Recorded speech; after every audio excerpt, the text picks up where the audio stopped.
Hello.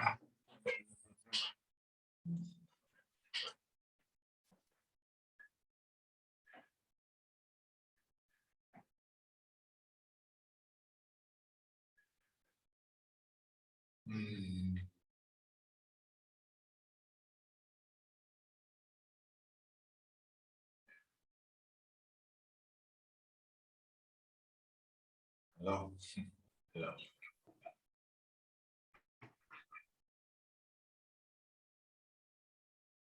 Oh, Doctor, okay, how are you? Hello, hello, very well, thank you, thank you. Nice to meet you. It's a pleasure, really. Nice to meet you also. Thank you. Very good. You know, it's very good day to join us today and to share experience, of course. Yeah. We're glad. We will start in a few minutes. Okay. The attendance in the last few days was great. It was above 100. But today, I think people are still behind. They will start soon. Dr. Honda, how are you? Good, good. Thanks very much. Thanks for having me. How is China? I'm in Taiwan at the moment. And okay, how's Taiwan? It's quite cold. It's winter here. Okay. And we're getting ready for our New Year. so the Chinese New Year. Festive. Yeah, so it's quite festive at the moment. Oh, it's nice, nice. Thank you very much for joining us. My pleasure. You know, Dr. Leker from Switzerland. Have you introduced you to each other? No, not yet. Not yet. Hello. Hello. Good to meet you, sir. Nice to meet you too. We have another Dr. Thomas from USA and Dr. Raja from India. So hopefully we will be on time for today, inshallah.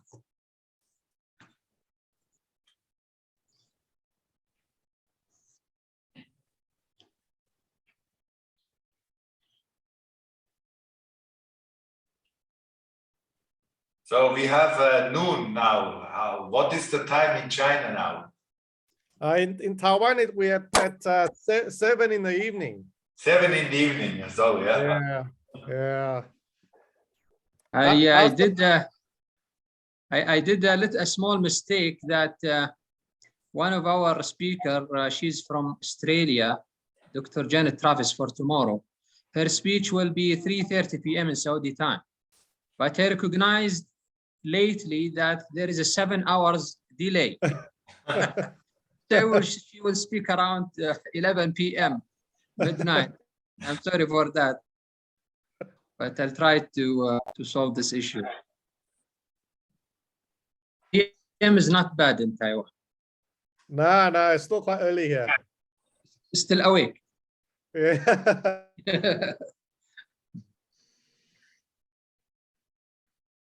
Is it a good place for tourism, Taiwan?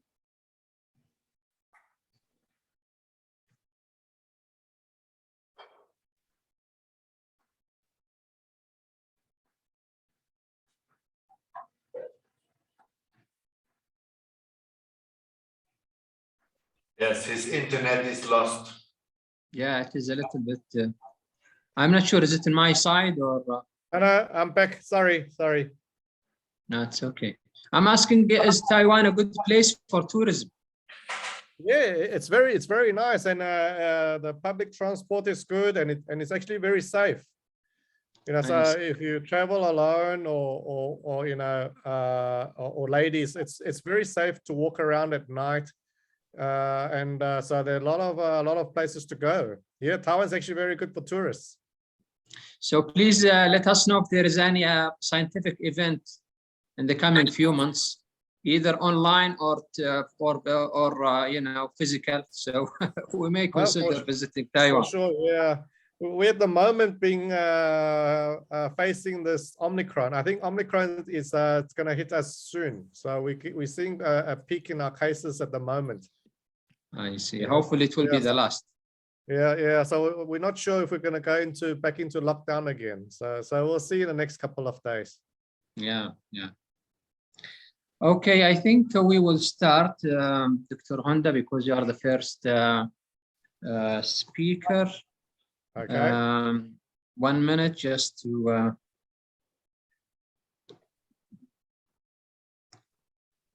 the attendants will join us soon.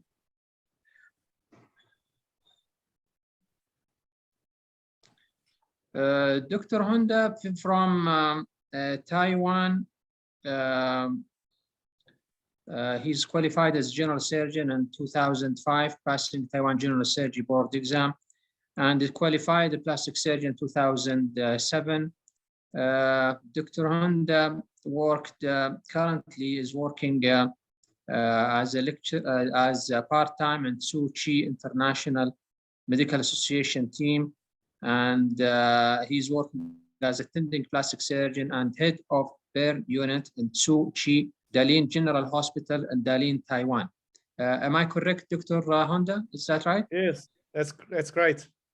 Yes, thank you very much, and please proceed for your first presentation.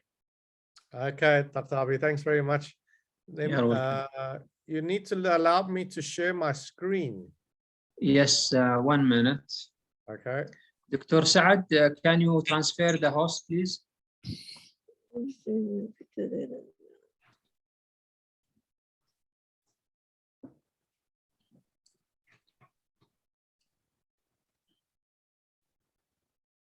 Dr. Saad?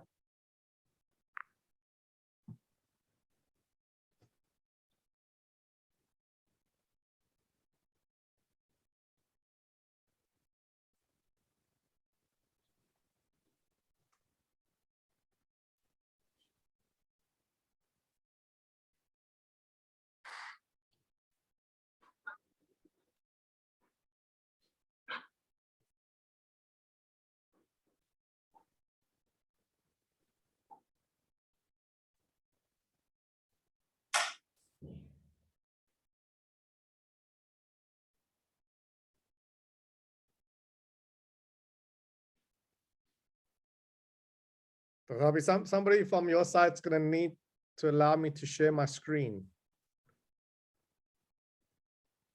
Yes, I'm doing my contact, Dr. Honda. Just a minute. Okay, great. Thanks very much. Because I'm in a different city than the technician guy, the Right. doctor who's taking care of the technical issues.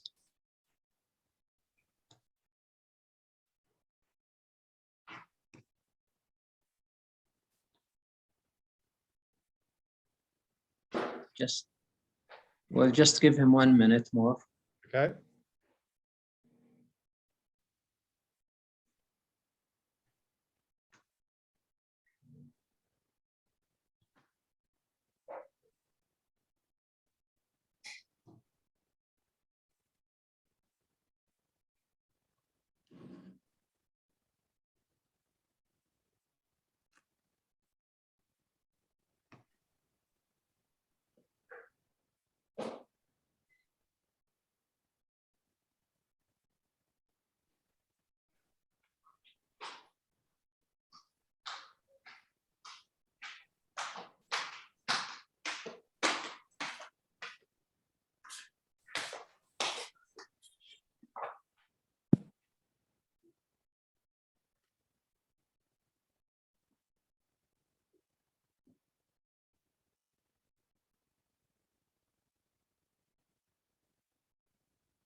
Hello. Yeah, Dr. Honda, just 1 minute. Dr. Raja, how are you? Sir, sir is operating, sir. He will come in 5 minutes, sir. No, it's okay. We will start with Dr. Sir, can I Honda. able to share the screen, sir? Yes, but we will start with Dr. Honda from Taiwan. Dr. Raja will be followed. Okay, sir, fine. Thank you.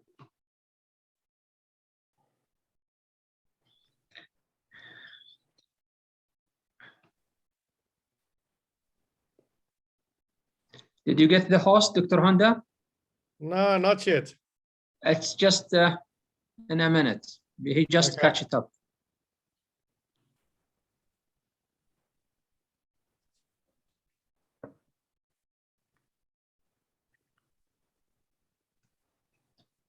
You are the host now, Dr. Linda. Okay, let me try again. Okay, excellent.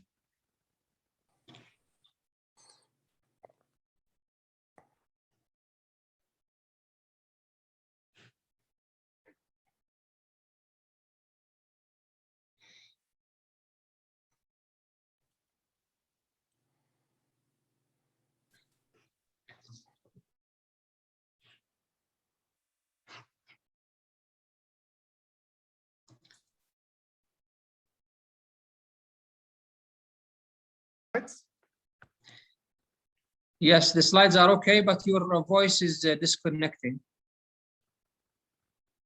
And now, can you hear me? Yes, it's okay now. Go ahead.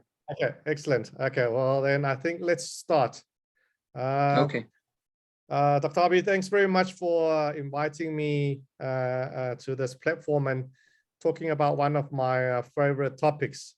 So today I'm going to talk about salvaging the diabetic foot using a free flap. I work for a organization called Symposium, and it's basically a humanitarian relief organization. And we have 6 hospitals across the island of Taiwan. And my hospital happens to be on the East Coast. And we had the pleasure of having Dr. Roger. Dr. Roger actually came to our Tzu in Hualien a couple of years back for the Taiwan Reconstructive Microsurgery Society Congress.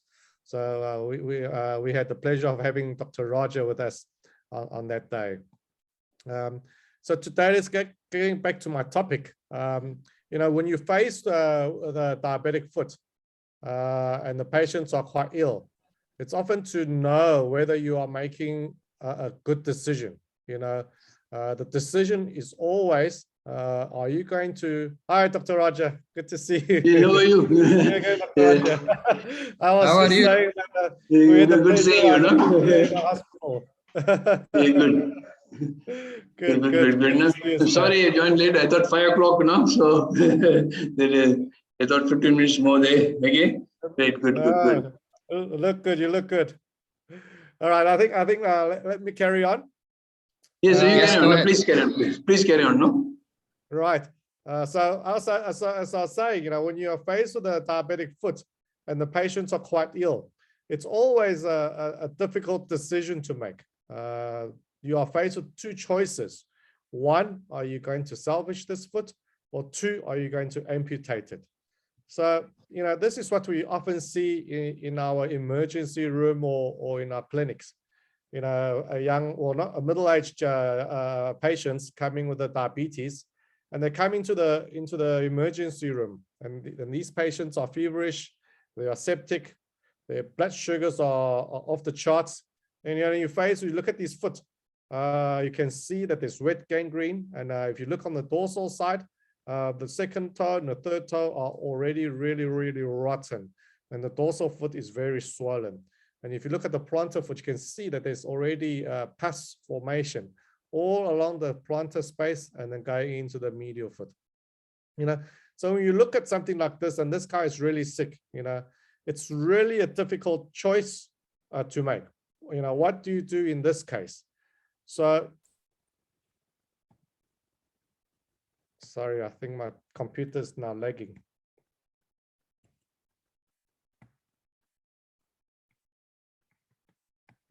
I think my computer has just lagged. Sorry, give me a second. That's okay. Okay, so when you're faced with something like this, you know, you feel like it's a mountain to climb. You know, if you're gonna do something about it, but it seems like such a long way for you to salvage this foot. So sometimes it's easier to take the straight and wide road. You know, it's easy to amputate this leg, and then you know, 2 to 4 weeks later, this guy will be back on his feet, and he's going to have a prosthetic leg. But then he's going to be minus a leg. And in our culture, our patients always they don't want to have their legs amputated. And I think it's very similar for a lot of the patients in the Eastern countries here. Even, I can see Dr. Roger nodding, even if you want to amputate a toe, sometimes it's very, very difficult to convince your patients, you're just gonna amputate a toe. So, but when things look impossible, you always look for a way.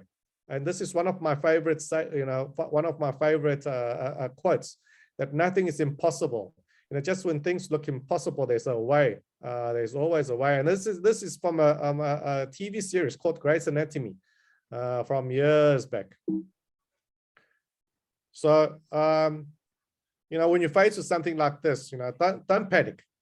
Try and keep calm, and then think it through. Once you've done or two of these cases, you get more experience, then you know what you want to do. Excuse me, Dr. Honda. Yes. We don't see your PowerPoint. Okay. Let me try again. Actually, I was seeing the last slide was keep calm, it's patient's life, right? Okay. Let me try again. I'm going to share my screen again. Give me a second. Okay.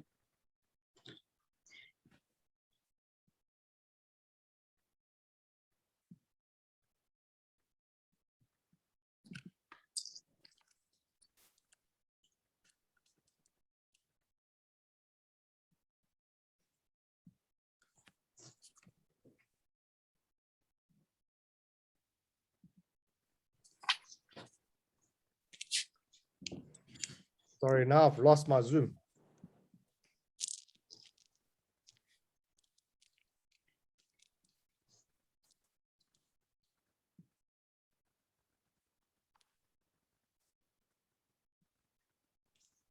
Okay, so you can see the screen now.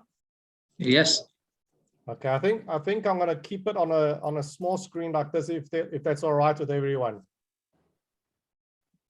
Okay, so when we are as residents, we often see this kind of a picture. This patient comes in for amputation of the one side, and then a couple of years later, they get amputated on the other side. So what we like to do is we like to try and keep our patients, the limbs intact. Okay, so in this case, what we did was we debrided this leg. We took the second and the third toes off. We tried to get it as clean as possible. And then what we commonly do here is we place them on broad spectrum antibiotics. We consulted the endocrinologist for proper sugar control. And then we did a normal saline wet dressing in this case. Once the wound was cleaner, we arranged for a ABI, ankle brachial index, as well as a PVR. And then we did an angiogram. So we consulted the cardiovascular surgeon for us. And they did a on-table angiogram. And you can see that after the popliteal, around the knee area, just below the knee, you can see that the triple vessel disease. Okay, so there's 3 vessels that you should see clearly here, and in this case they are almost all absent. So you can see down in the tibial area, the anterior tibialis, you can hardly see it, and you can see a lot of collateral formation. So this is very, very commonly seen here. Right, so down to the foot, you can only see some dorsalis pedis and some posterior. This is just formed from a collateral flow. So what the cardiovascular, endovascular intervention here in Taiwan are often performed by the cardiovascular surgeons. So the cardiovascular surgeons, what they did is then they did a angioplasty for us, okay? And so all the way down into the plantar foot, they did an angioplasty for us. And then after angioplasty, you can see that good flow was obtained down into the foot. So after angioplasty, with further wound dressing, you can see that there was very good granulation tissue seen, and the wound was then much cleaner after normal saline wet dressing and broad spectrum antibiotics. All right, so the dorsal view and the plantar view. So in this case, we had a muscle flap, and we covered this with a skin graft. you'll see from my presentation that I do a lot of muscle flaps. We do some cutaneous flaps like the thin ALTs, but often we do a lot of muscle flaps. It's because I work in a rural hospital, and we are one surgeon that we stop. We do everything by ourselves.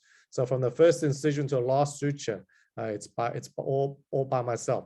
So the muscle flap to me is actually quite quick to harvest, and so we can do it in a short period of time. You can see that after a while, once the skin graft has taken, in this case, the muscle flap was not too bulky, and this patient could, after 6 months, there was, the flap has atrophied well, and he could wear his shoes well. So in this case, there was no problem wearing his shoes, and we could have salvaged this foot.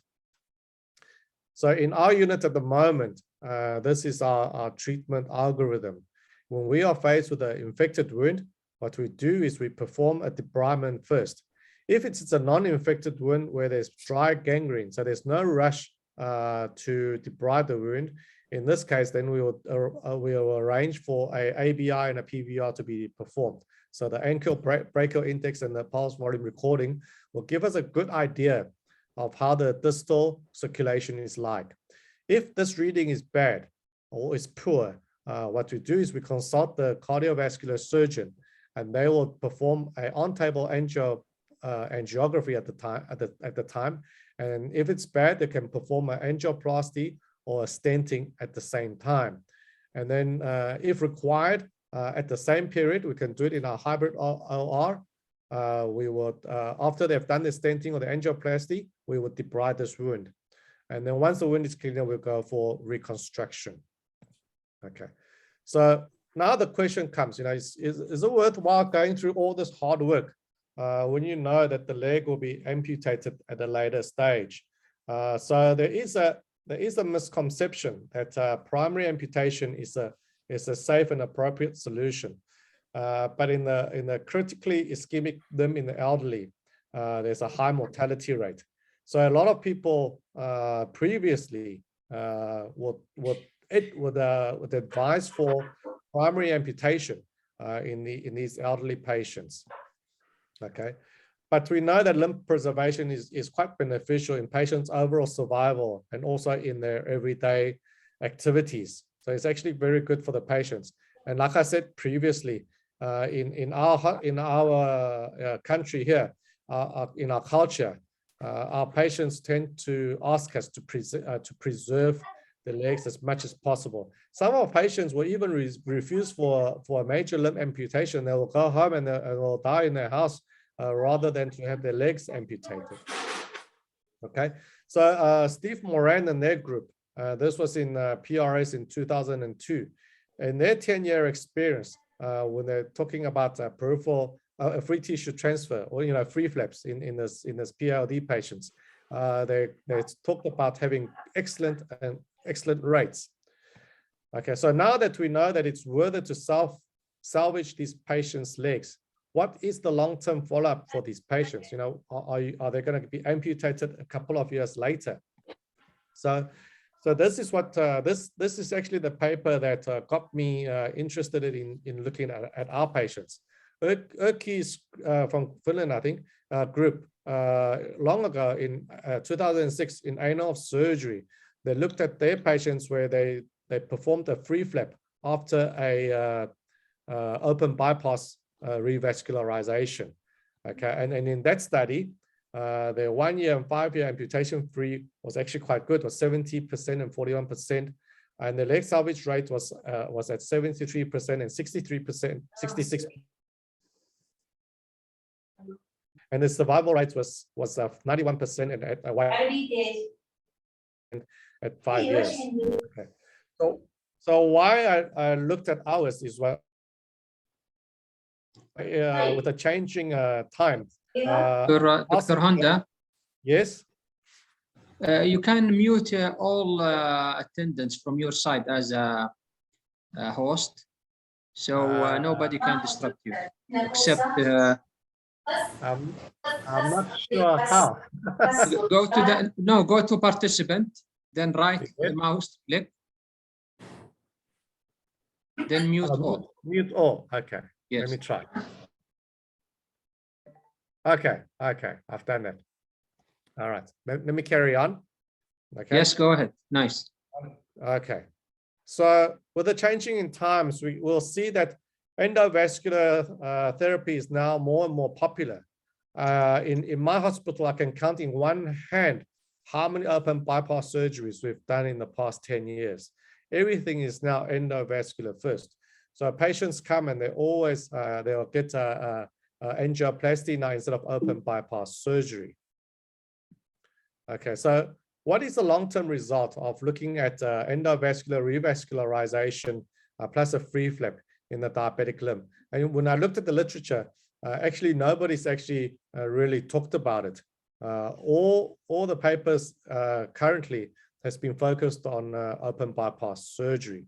So we looked at our patients with the aim to see the safety and the efficacy of this combination and the treatment, the long-term follow-up. So this paper was luckily to be accepted by the European Journal of Vascular Endovascular Surgery a couple of years back. So when we looked at our patients for the past 8 years, we had 60 legs in a total of 55 patients.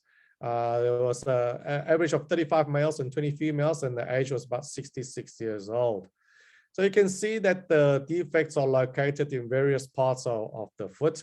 A lot of it in the forefoot, but mostly it's in the mixed areas of the foot. So some of them will be in the forefoot, like the patient, some in the plantar. So there's a mixed area. So as you can see, we did a lot of muscle flaps in our study. We also did a couple of ALT flaps, and then the recipient arteries you can see are mostly the dorsalis pedis, the posterior tibial, the anterior tibial, and I like to use a lot of the greater saphenous vein as well. Okay, in this study, there was only 3 total flap failures, couple of partial flap failures, but only 1 major limb amputation. This is what I want everybody to focus on is the results. So the limb salvage rate at 1 year and 5 years are actually quite good. We had a limb salvage rate of 98% at 1 year and at 88% in 5 years. And the patient survival in the first year was 93%, at 5 years was 66.6%. All right, and the amputation free rate at 1 year was 94%, and at 5 years was 68%. So this was very similar to Erke's group's results. But, looking at the survival rate of these patients, at 1 year, they got 91%, we had 93%, and at 5 years, at 63%, and we had 66.6%. So it's about the same. So you're looking at it, you're going to think, well, it's not too bad. But if you focus on this survival rate at 5 years of 66.6% or 63%, it's actually quite bad. If you look at some of the cancer patients, if you look at breast cancer patients or the colon cancer patients, their 5-year survival rate is probably much better than this. So I think, maybe we need to educate our patients more and see if we can prolong these patients' survival rates in the 5 years' time. So like I said, in our culture, what our patients believe is that what our parents gave them at birth, they need to take it with them to meet the ancestors. So it's very, very difficult for us to amputate part of the legs. Previous studies, some have recommended immediate amputation in some of these patients, especially with patients with renal problems. Some of the surgeons previously have advocated for major amputation. So with Ilick et al. And Saletti in 2001, this was also they also talked about in patients with poor renal functions, salvaging these legs are a strong contraindication. But in our group of patients, we had about 24 that were undergoing hemodialysis, and they also showed that the limb survival was also not too bad. So in other words, you could salvage these legs even if they were under hemodialysis. You can do angioplasty and you can do free flaps in these patients. So the advantages of having doing an endovascular treatment is that in some of these patients, you don't need to do to perform it under general anesthesia. So you can imagine that some of these patients are actually quite ill, and they are not quite suitable for general anesthesia. So in these patients, it's actually quite beneficial for us to do endovascular treatment under a local anesthesia as possible, or under a bit of intravenous anesthesia. There's no surgical wounds, or there's very few surgical wounds. In other words, there's only a puncture wound that's been seen. So the post-operative care is quite good. The 6 months, there's no significant difference in the amputation-free survival rate. And the 5 hospital cost was also much higher if you did an open bypass surgery. So there's less chances of these patients ending up in the intensive care as when you compare it to those that had undergone open bypass surgery. So for endovascular angioplasty, you're allowing revascularization to a broader spectrum of patients. In our group of patients, we waited for a week interval after endovascular revascularization until we did a free flap reconstruction. This is to ensure that these angioplasty vessels, that they must remain patent, and there were no acute thrombosis of these angioplasty vessels, or there were any interval dissection, because then this would put your free flap at risk. So once you know that you can do it, don't give up. I think this was one of my recent cases that came to me recently. This patient also came with a very, very bad leg. You can see that in this case, the 4th toe and the 5th toe are involved, and that there's necrosis of the whole of the dorsal foot. And you can see that there's very poor vascularization to this area. You can see after fasciotomy, there's almost no bleeding from this wound. Okay, so after a couple of more days, you can see that the necrosis has now extended into a bigger area. So in this case, we also had the cardiovascular surgeons to do angioplasty. So a stent was placed in the superficial femoral artery. And then afterwards, we did more debridement. And you can see that the plantar side was actually quite good. So after we've performed further debridement, the wound showed a good bleeding, and the wound healed quite well. But you can see there was still necrosis of the 2nd toe, so that we took the toe off, and then we did a free vastilis lateralis muscle flap.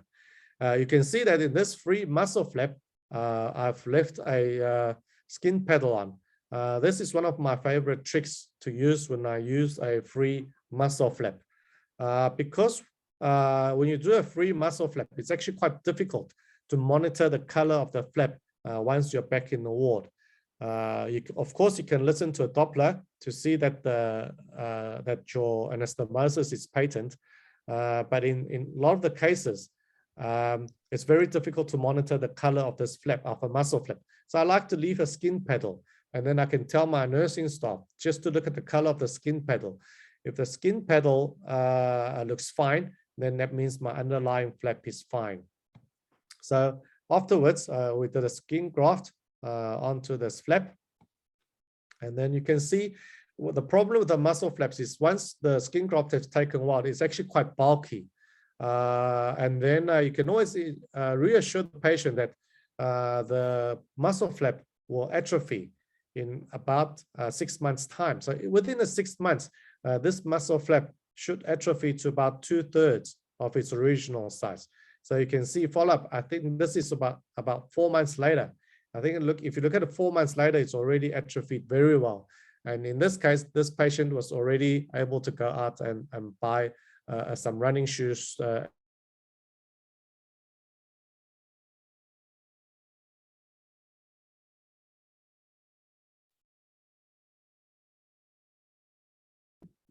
And I think my video is not, this video just shows that this patient was now able to walk around with no problems.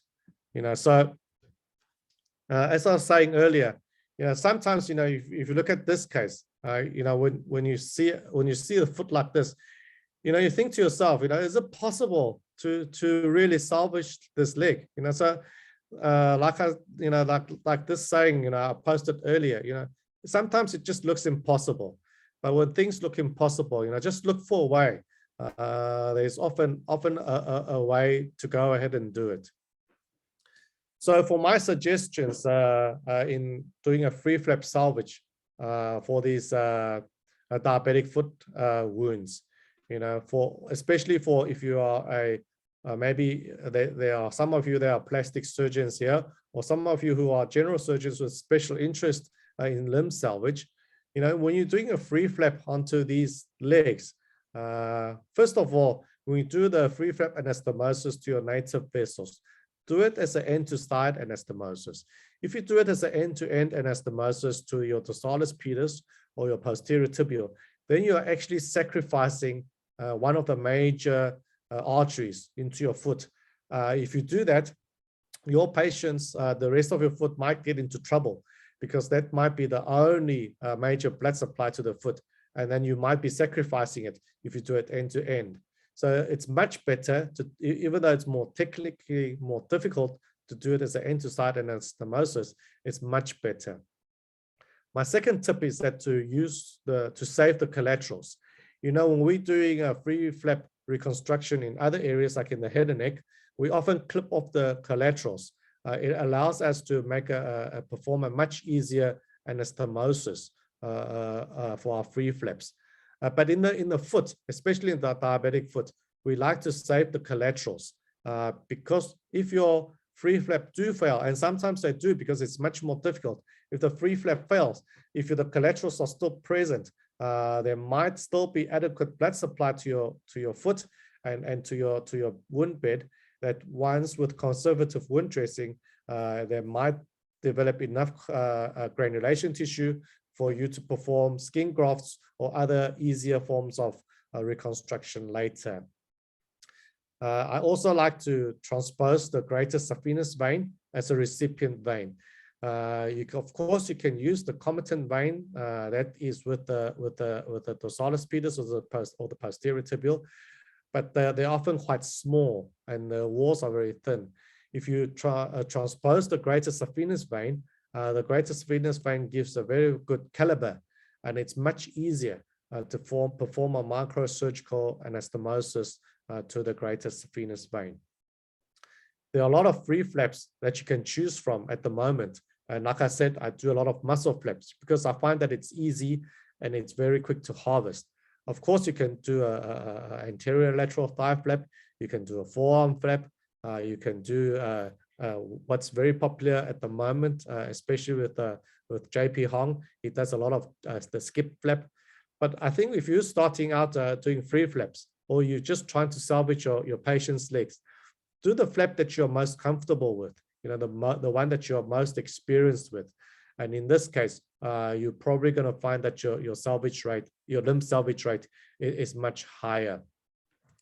Often in these patients, your recipient artery is quite atherosclerotic. In other words, you might open up and then you look at your recipient arteries and you can see that the whole artery is quite calcified. And so it's very difficult to perform a microsurgical anastomosis onto this calcified vessel. So look along the artery, and then you can see that maybe in some areas where there's less calcification, and then you do the anastomosis to this area. In this way, you will end up with a higher success rate. If the whole artery is quite calcified, then in this case, you're going to have to do an arterectomy.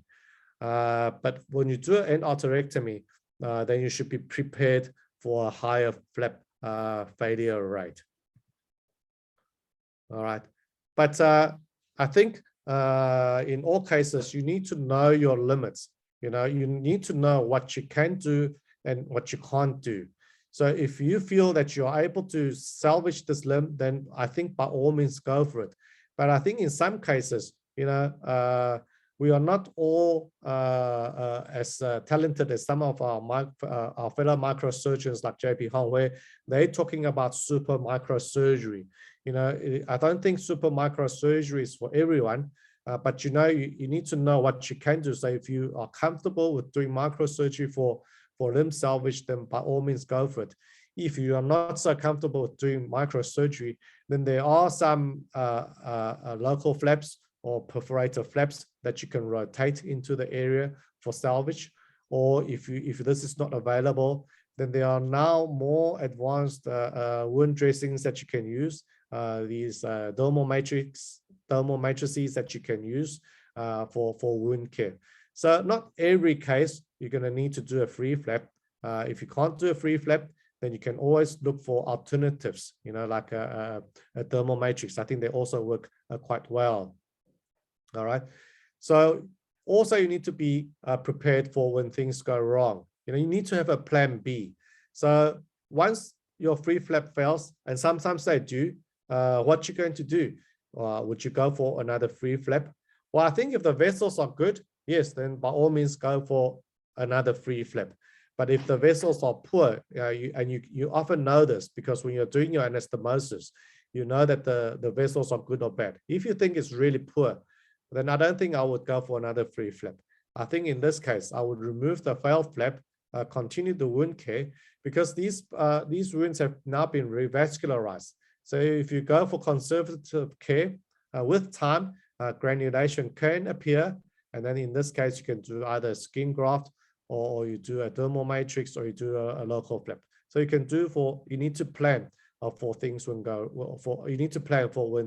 things go wrong. All right. So just remember, if you're having a bad day, it can always be worse. All right. Okay. So this is the case when your patients are satisfactory to undergo major surgery like this. But you also need to know when it's not suitable to perform a major surgery like this.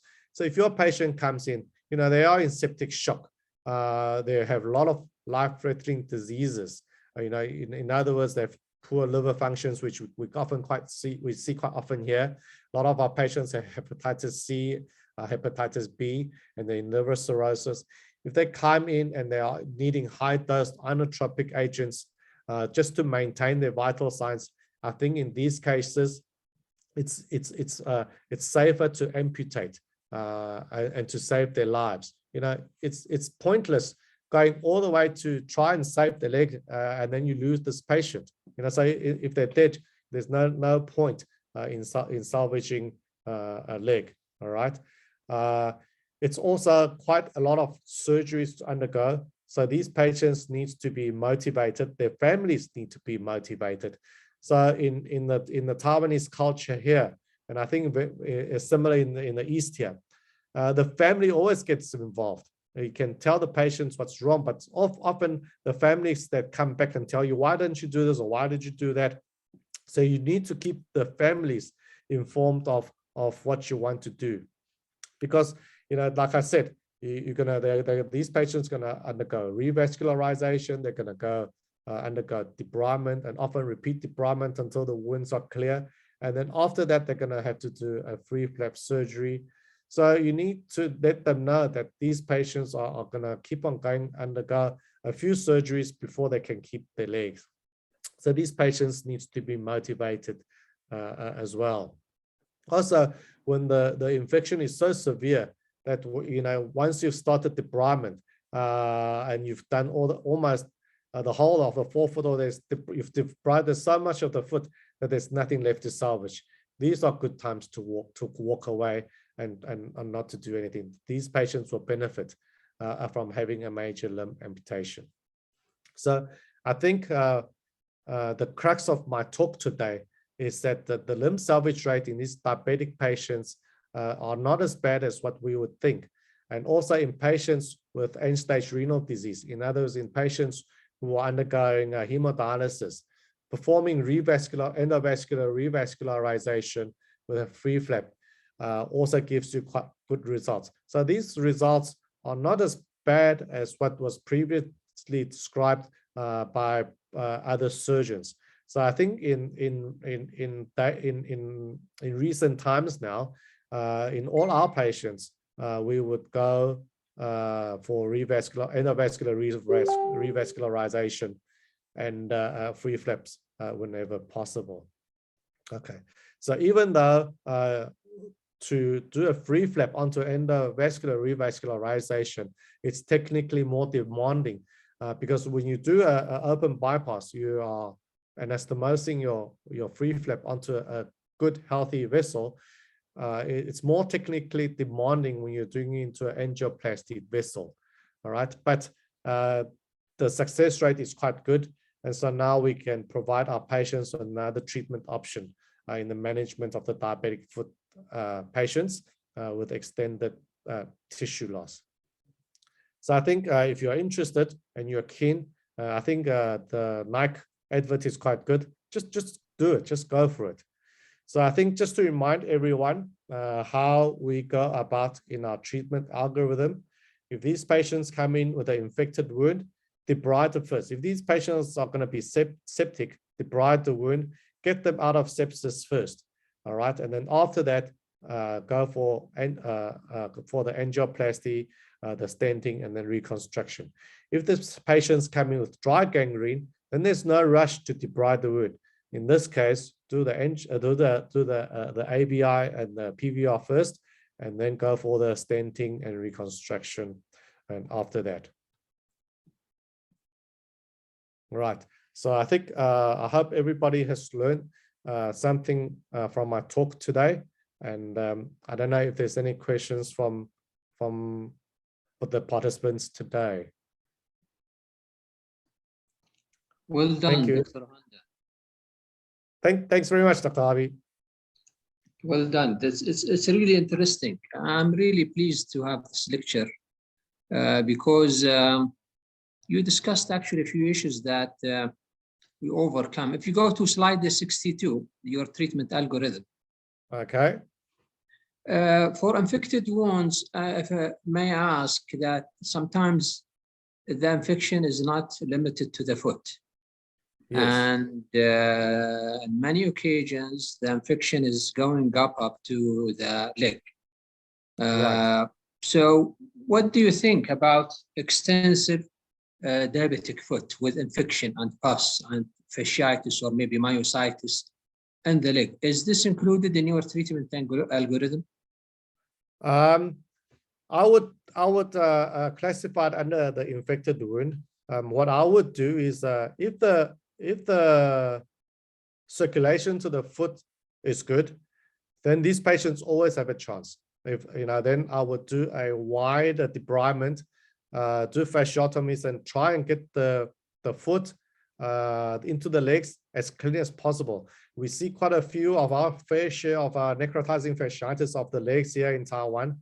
In these patients, just if the circulation is good, then don't be shy about the debridement. Just try and get the wound as clean as possible. Once you can get the infection under control, then your patient will have a chance. If you cannot get the infection under control, then it's very difficult to salvage this leg. But does this include also osteomyelitis of the bones, either on the foot or high up? Or you mean only the soft tissue infection? Yeah, I do mostly the soft tissue infection. So for the osteomyelitis of the foot, if it's just the toe bones or the phalanges and the metatarsals, then these patients have got a chance. If the ankle joint or the tarsal bones are involved with osteomyelitis, then it's very difficult to salvage these legs. I see. So what about tenosynovitis? Do you consider this a separate entity, or it is in the same line with your? I consider this as the same line. With tenosynovitis, pustular tenosynovitis, deep plantar infections, these are all included in the same group of patients. So with deep plantar infections, tenosynovitis, pustular tenosynovitis, wet gangrenes of the toe, osteomyelitis of the phalanges and the metatarsals, this is all included into the same group of patients in the study. I have seen that you managed the dry gangrene with debridement. Is that right? Do you debride dry gangrene of the foot, or you leave it? Only if the patient's quite young, and I normally try and leave the dry gangrene. The cardiovascular surgeons, you need to get them to revascularize this leg. Sometimes after revascularization, the dry gangrene becomes wet gangrene. In this case, you will need to amputate it. If it stays dry gangrene and it's just the toes involved, then I would educate my patients to disinfect the toes every day, keep it nice and dry, and then wait for auto amputation to occur. I see. Any question, Dr. Any question from the audience, Dr. Raja? I think it's a wonderful lecture. And to answer your question, we also face these problems, extensive infection and all that. What we do is, I totally agree with Honda in the sense, if it is not life-threatening, then what we do is we extensively debride. And if that limb has got a blood supply, we give them a chance. If the limb doesn't have a blood supply, we try to get a blood supply. And if they're not possible, then amputate. Okay, you must have blood supply into the leg. And you must have a pulsatile, some flow into the leg. Once it's there, then we give them a chance, provided it's not life-threatening. So I think that's the same way we would also take the things. But how feasible is to do angioplasty in the small arteries in the distal limb? Is it feasible? Is it easy? Yes, you need a good interventional radiologist, and we find that infrapopliteal segment, if there is a narrowing, I think you need to do angioplasty, infrapopliteal segments. Whereas in the suprapopliteal segment, I think you do a bypass. If you have, I think that's what our vascular surgeons do. So it's quite possible to do. Previously, I also used to feel it's very difficult, but then some good interventional radiologists, they balloon it out, the carbon dioxide, they use that. And even people, otherwise, if you put a dye into people who are got a renal problem, then it's again a big issue, this angiogram. So they use CO2 and then they used to take it out. That's better. They still do. We always give a try. I see. I think Dr. Richard from UK, he was joining us over the last 2 days. He has a question that he's saying, it's in the chat box.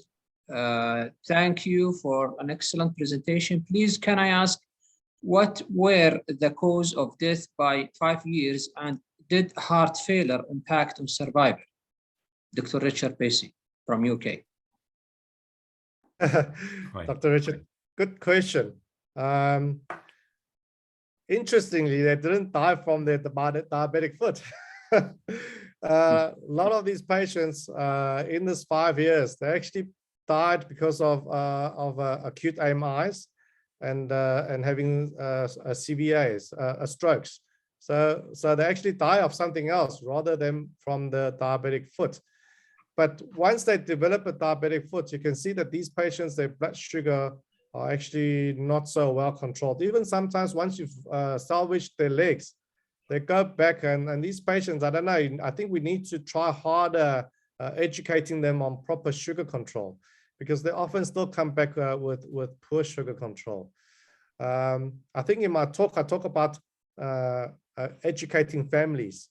This is very important in the Asian culture, because when there's a medical legal problem, it's not the immediate family that comes and sues you, it's often the extended family. So now when these patients come in with a poor vasculature and diabetic foot,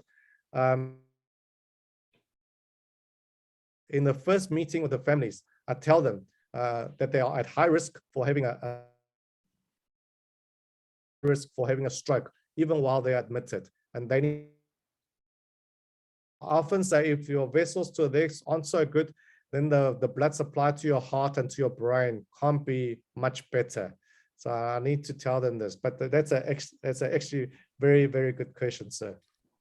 Can I ask, have you had the chance to see how the mortality compares with matched diabetic persons without foot problems?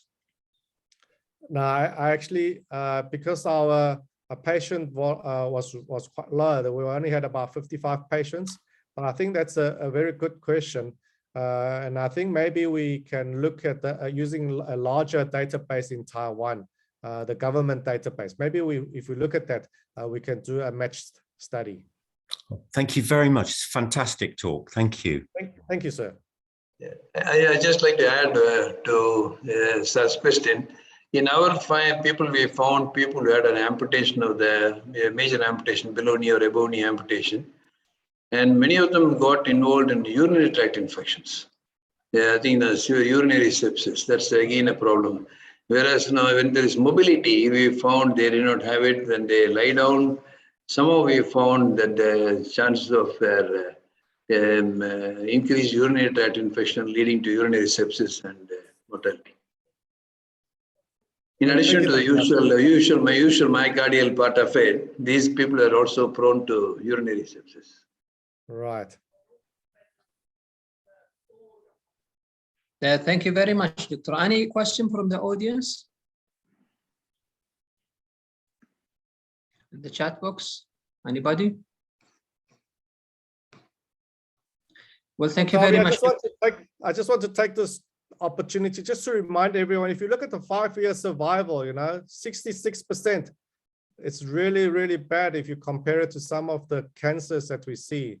So I think if everybody that's in this group at the moment, they are interested in diabetic foot, I think maybe we need to think about how to improve their 5-year survival rates. We can save the legs, but how do we improve their 5-year survival to be, it's at present, it's worse than some of the cancers that we see. Thanks very much, Dr. Abi. It's a pleasure, Dr. Honda. We'll be in touch soon. I'll contact you later. I'm really glad and happy that you join us and share experience. Thank you very much. Thanks very much. Thank you. Dr. Raja, I think you are the next, is that right? Yeah, that's right. Now, can I share the screen? Yes, just give me 1 minute just to introduce you for the audience.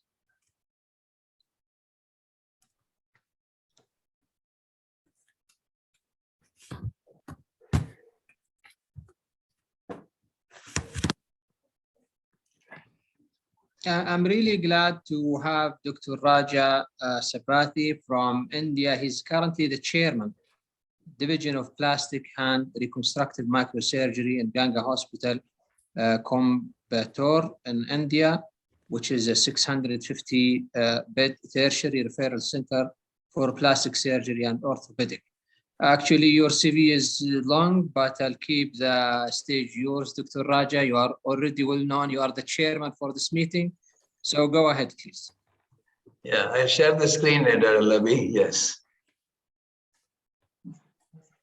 Can you please enable me to share the screen? As host disabled, it comes. Dr. Saad, please share the screen with Dr. Raja.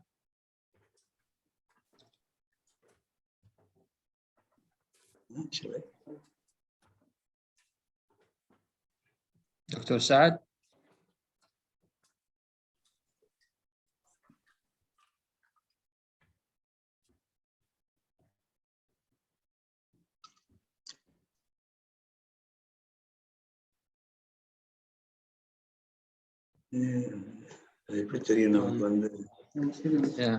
Yeah, 1 minute. Yeah.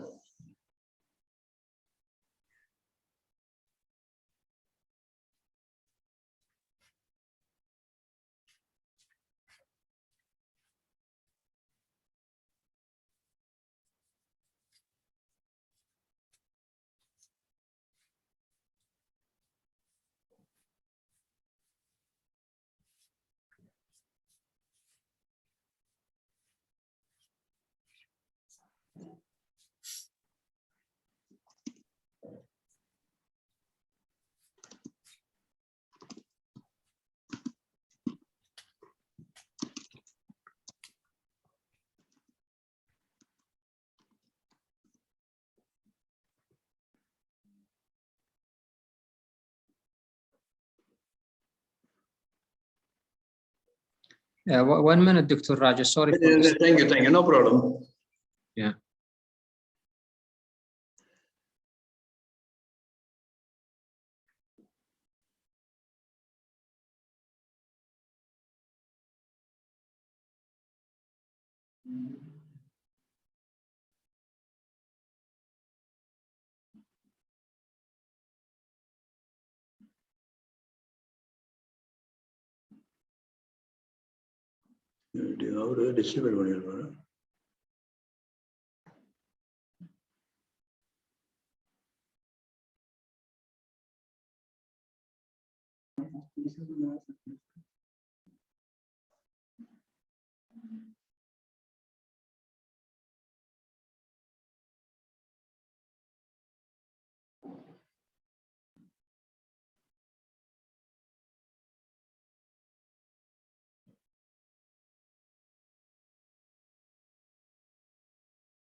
I'm trying to contact our colleague, but his phone is not replying. So I'll just give him 1 or 2 minutes extra. Otherwise, we may have a break, forced break for 5 minutes. Fortunately, I'm in a different city. I'm not in the same office. He's in Riyadh, and now I'm in Hail City, which is the host city for this event. To be honest, this event is fruitful, and today the media, the TV, they made the announcement for this meeting. Everybody's happy about the speaker's level of expertise and knowledge. And we are willing to expand this for a yearly event, if this is possible, of course. With yes, you are the host now, Dr. Raja. Yeah, good. I tried my best to make you the host, right, Dr. Raja?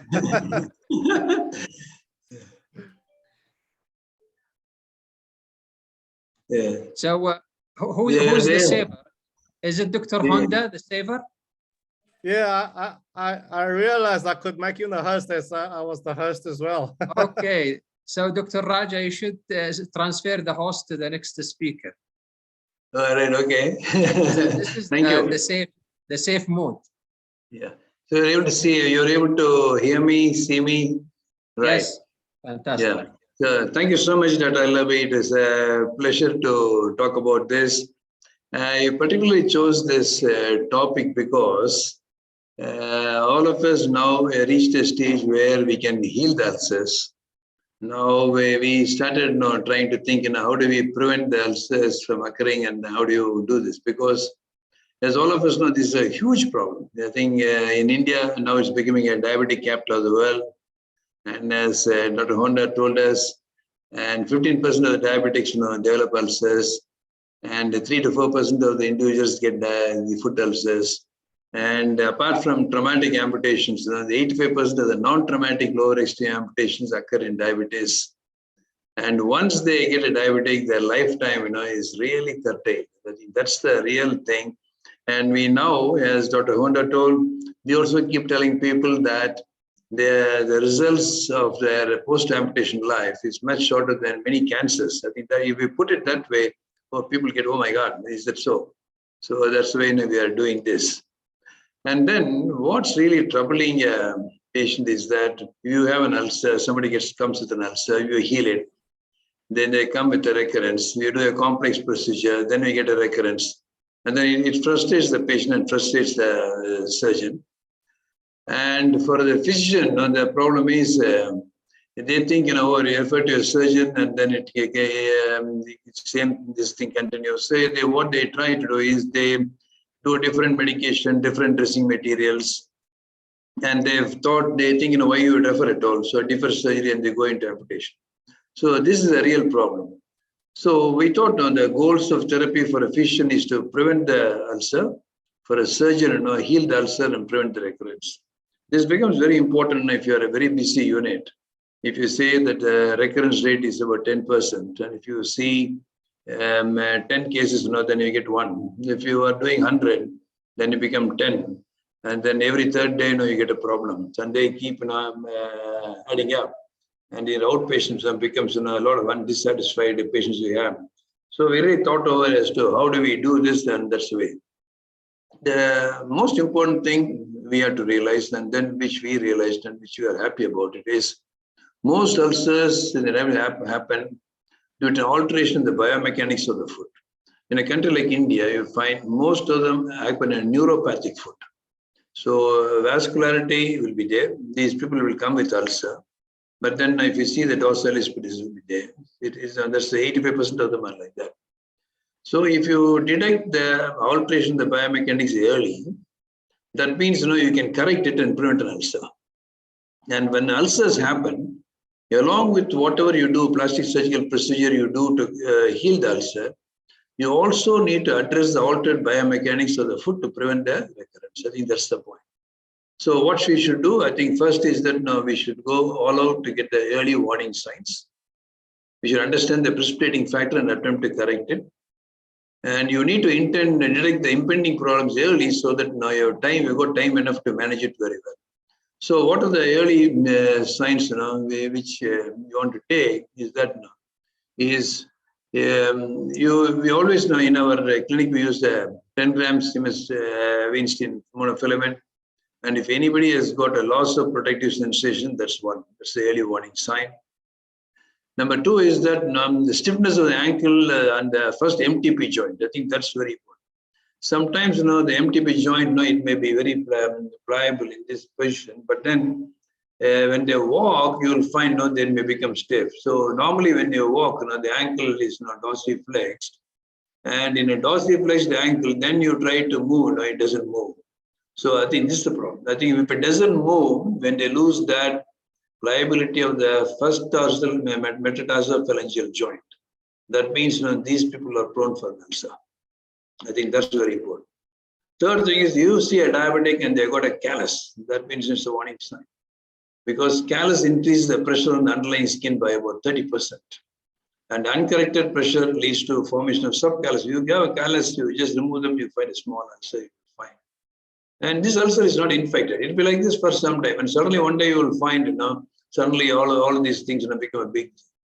And the fourth thing is, if you are not feeling the pulses, that means they are grave risk, and you must send them to a vascular surgeon for a consultation and try to get the blood inside the foot.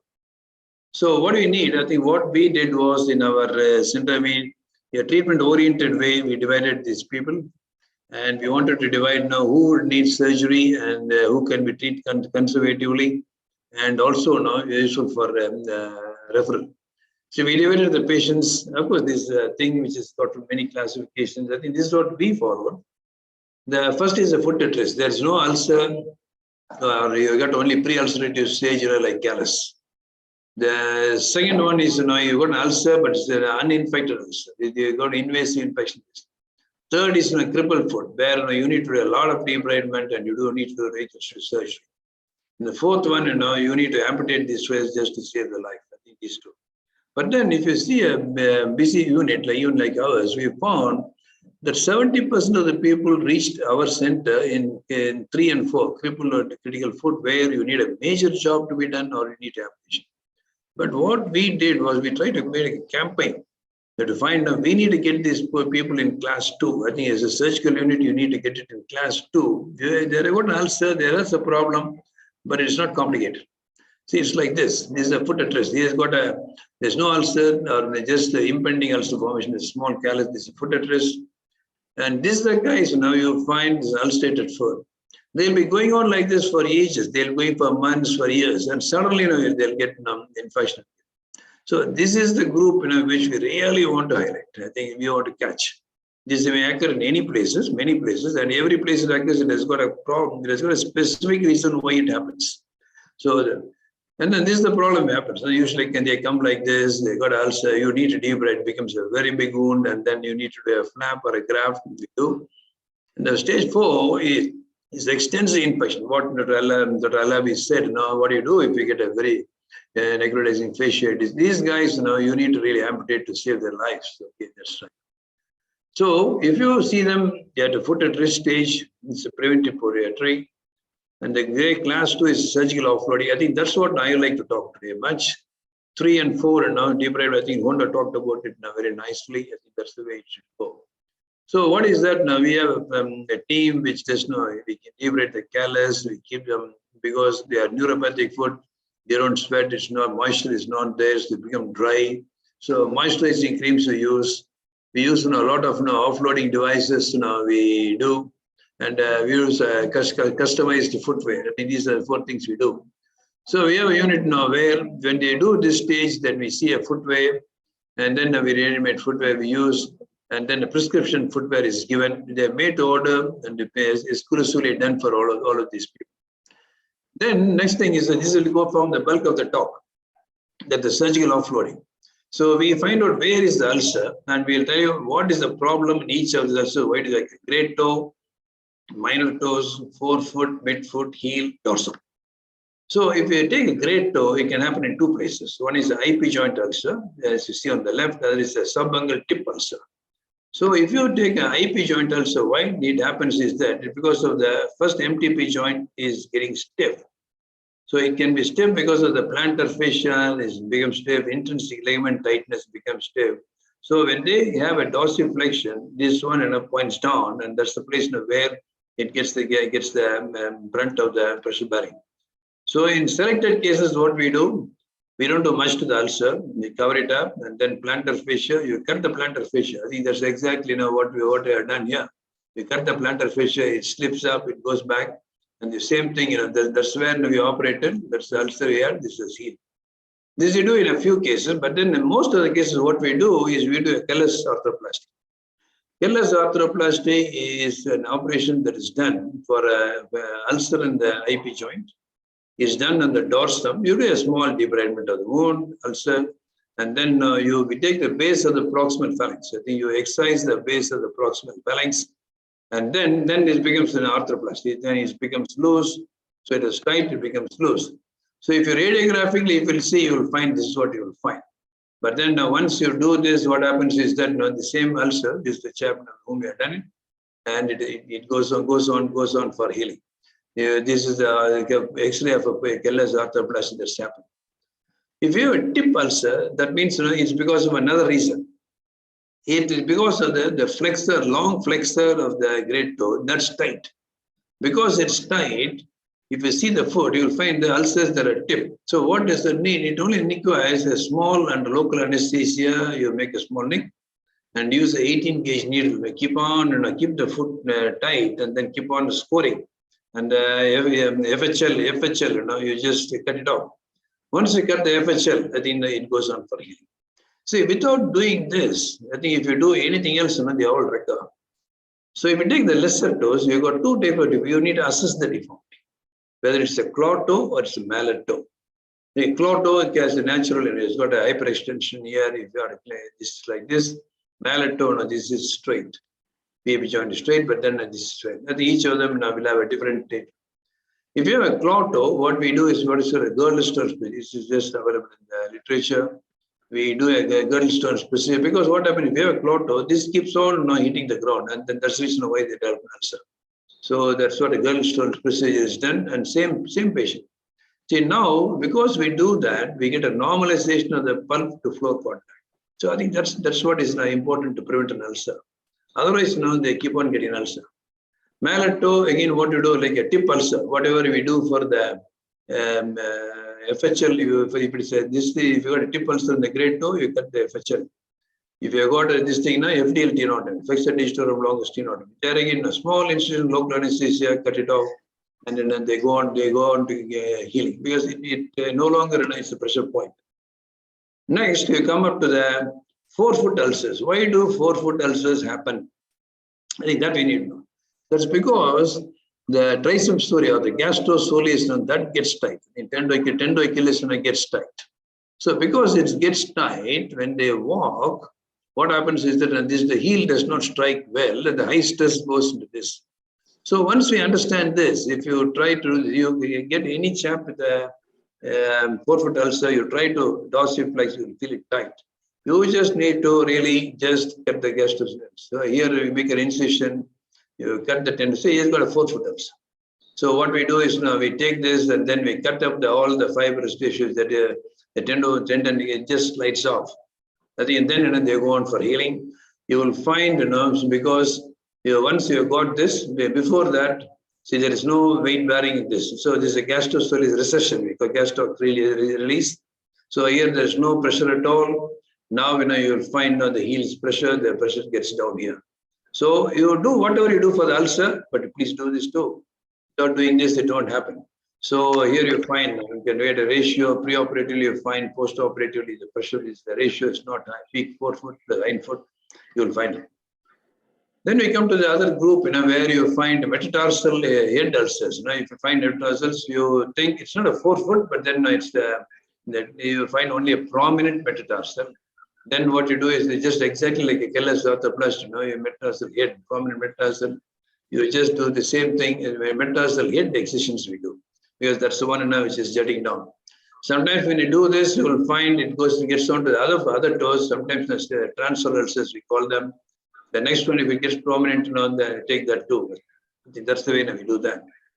If you get it in the first metatarsal ulcer, first metatarsal head, you can't take the first metatarsal head because it's important weight bearing.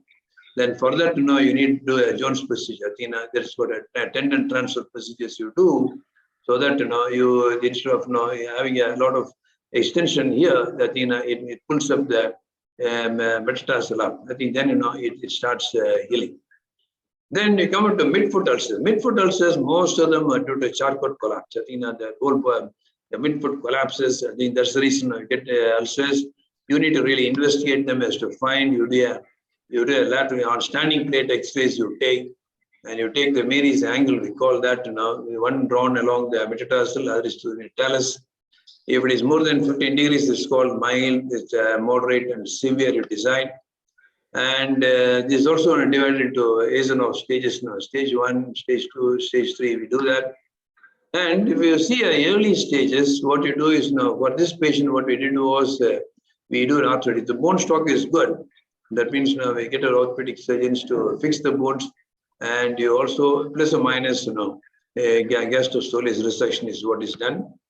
And if you find on a lateral X-ray you've got a lot of bony prominence because due to collapse, then what you need to do on the side, you open up and take away the bony prominence. You shave away the bony prominence, and then then I give a footwear. It becomes much better.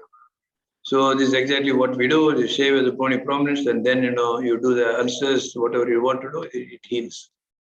Now we come to the heel ulcer. This again is the one group which is really important to find in diabetic people as to how we can help them. See, here is a patient who's got a heel ulcer. We have debraided him well, and then we put him in a graft. But then we have not done anything to correct the problem what he had. I think we have not done any problem, correct the problem he had. So he is happy at this stage, but then he comes back. He comes back with it. So the reason why they develop a heel ulcer is because the tendo-Achilles in these people is very lax. I think that the dentist is very lax. So what happens? The dorsiflexion that flex, but then they walk on the heel. I think they walk on the heel. So if you have a tight tendo-Achilles, you get a 4-foot ulcer. If you have a very lax tendo-Achilles or the dorsum is tight, then you get a heel ulcer. If you really find in these people, you will find that the heel bears the brunt of the weight. I think it bears the brunt of the weight. And normally, we should all be able to do this. Normally, people in the US should be able to do this. But in people who have got a very lax tender Achilles, I think they will not be able to stand like this. So that means these people are more prone to develop the heel ulcers because the weight bearing, as in a walking stride, you will find they bear the weight on that. So what we do is we tighten the tender Achilles. We tighten the tender Achilles or reconstruct the tender Achilles. You'll find once we do that, there's a pre-op. So there is no weight bearing in the forefoot. So it's all concentrated over here. And then as you see, it's a 3 months post-op, 6 months post-op, 8 months post-op. So progressively, we found that it takes about 10 months to get it all. I think in 10 months, it should get all. So you see seriously, serially when you see, then you get this. So that's it. So how do we shorten it? So here is a heel ulcer. You find this got tender Achilles flag. We put in a Y-like incision and then close it like a V. So that means it become more tighter. So this is done when the laxity is very less. That means intact. The whole apparatus is intact, but then this is what you want to do. But then if the gap is high, if you want to restore the gaps, we could use a fascia lata and then put in a flap over this. That's the next possible. The third alternative we do is that we do the FHL, flexor hallucis longus. We cut it and take it, and we take it out, go it through, pass it through the bone, and take it back. I think in this way we find is real strong. This thing. This is what you could make. So once you make it, you will find tender Achilles. Once you transfer it, if you take a pedo grams, you will find there's so much pressure over there. In 11 months post-op, it's nice. Okay, that's it. Unless you do this, you do all the things what you need for the ulcer, but then you should do the next thing too. So sometimes in some patients, when you can't do this, we do the ankle fusion. Say you got a problem here, we have done a rotation flap, we have done. The flap is nice. But then if you want to keep it nice, you have to think why it happened. And then correct the problem too. Dorsal ulcers mostly are due to infective. I think it may be a common thing is a paronychia or a new chapel, new shoes. I think that's the common thing. And usually they require debridement. And as in the previous talk, if you have this, we have a producer, give them a chance. You really radically debride. I think most important thing is to debride them radically.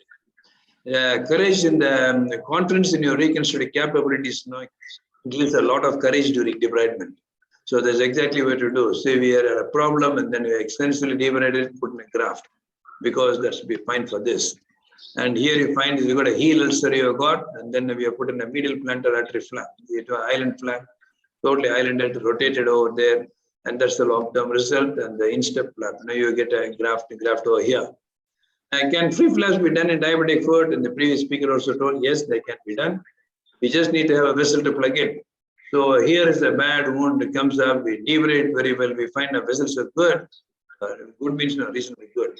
Okay, good. And then we took the gracilis. Our choice is also for muscle flaps because they go in well. They're easy to do, quick to do. Okay, that's the thing we do. So it's fine.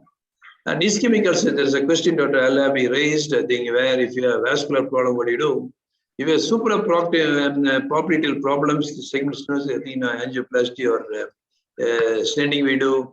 Here, sometimes we put a bypass, okay, they will bypass. And most of the times nowadays, our people are doing interventional radiology. Interventional radiologist does the job. So here we are anti-table bypass with the vein graft is used. And after that, vascularization is good, we heal with the graft. Can you do free flaps after revascularization? Can we do? Yes, we can. See, is the 70-year-old female, this is the pre-op angiogram. You see post-angioplasty. The post-angioplasty, this is the one, that's the type of thing you had. And when you do this, when you get a good runoff after the pre-op, post-op, pre-op, post-angio results, and very soon after that, you must do a free flap. I think sometimes they may close afterwards. So if you feel a good pulsations come up, and then what you do is you must do a free flap. Here again, we've done a gracilis free flap to that, and that's the long-term result. But once you do, again, the footwear, all the other procedures you need to do. Dorsum, infective, you done a anterolateral thigh flap, thin anterolateral thigh flap has been done. So that again gives good results.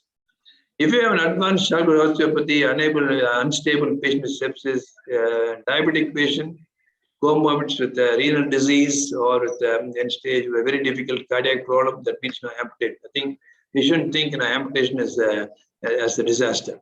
So what we do is that we do an appropriate surgical procedure according to the stage in which they present.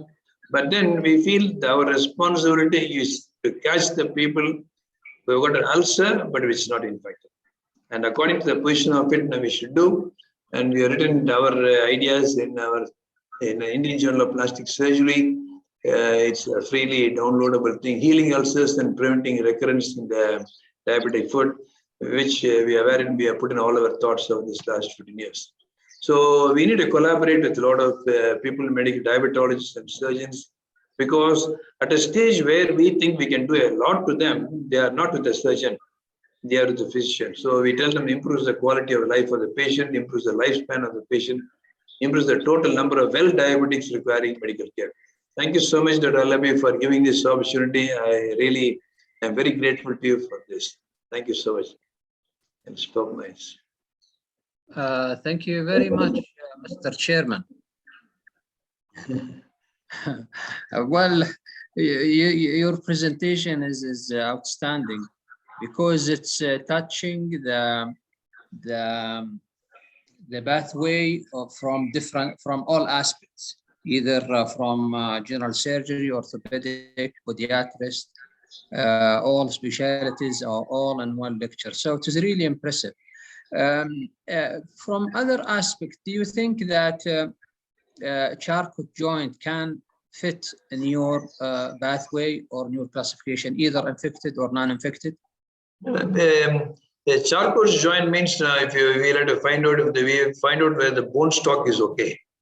We first find out whether the bone stock is okay. If it is there, then we seek the help of our orthopedic colleague to find out now if fusion is possible. Fusion is possible. I think that's what we do. So,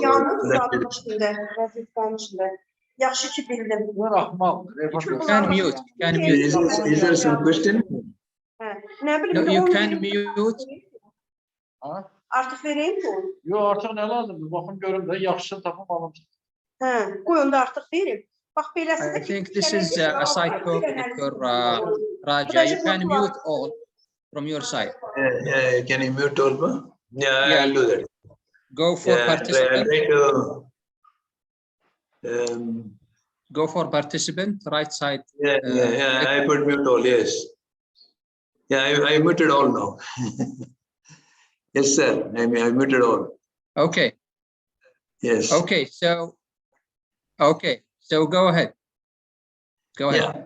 So we, as I showed you, in the classification, most of them we put in for we give them rest. We put them in a total contact plaster in the very beginning stages, and in the later stages we find out if it is a collapse and then a bony prominence is there. Then we shave out the bony prominence and then try to do. Or else, once we get that, I think they have to fuse the foot. I think that's very important. I think you need to have good orthopedic surgeons fusing the joints appropriately, and then give them a good footwear. I think that's the way we would take Charcot's joint. The same thing, even if it's infected or multiple infection? No, infection means you have to debride. I think if it is infected, that means we need to debride. I think then it goes through the whole problem, because Charcot foot is basically not very infected foot. No, it's not an infected foot.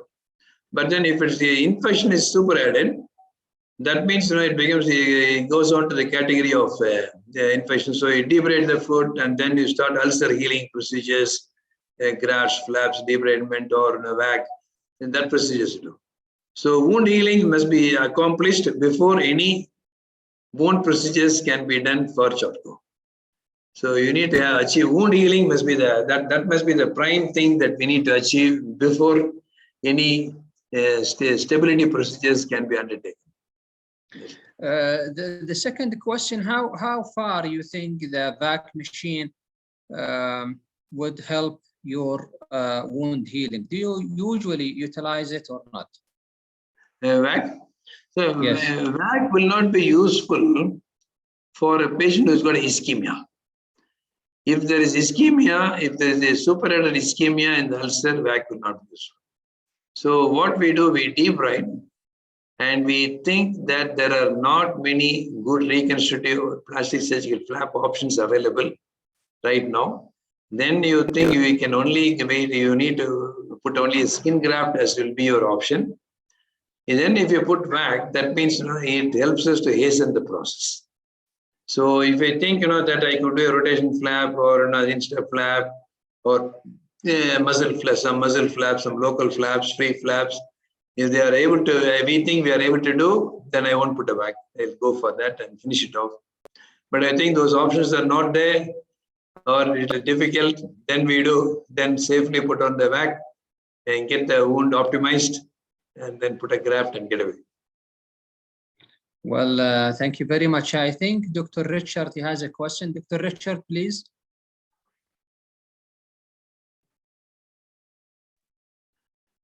Yeah, but I muted them all. No? Can I mute?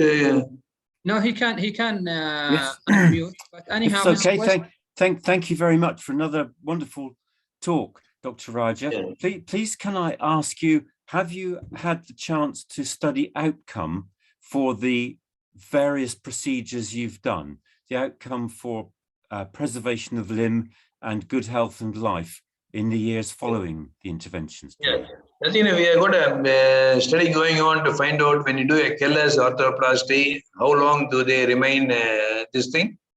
I think towards the end of this, another 6 months time, we will have a very, very good this thing.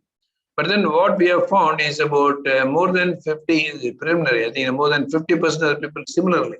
If fellows, we had people who have IP joint ulcers but don't accept surgery, and people who accept surgery. They are people accept surgery. They have got better quality of life, and they are not having a recurrence. They don't go further. They don't go beyond. These people, we meet them who refuse surgery. In about 6 months' time or 1 year time, we have them with invasive infection. So you have a naturally occurring control group. Yeah, that's right. People know who will not get or not.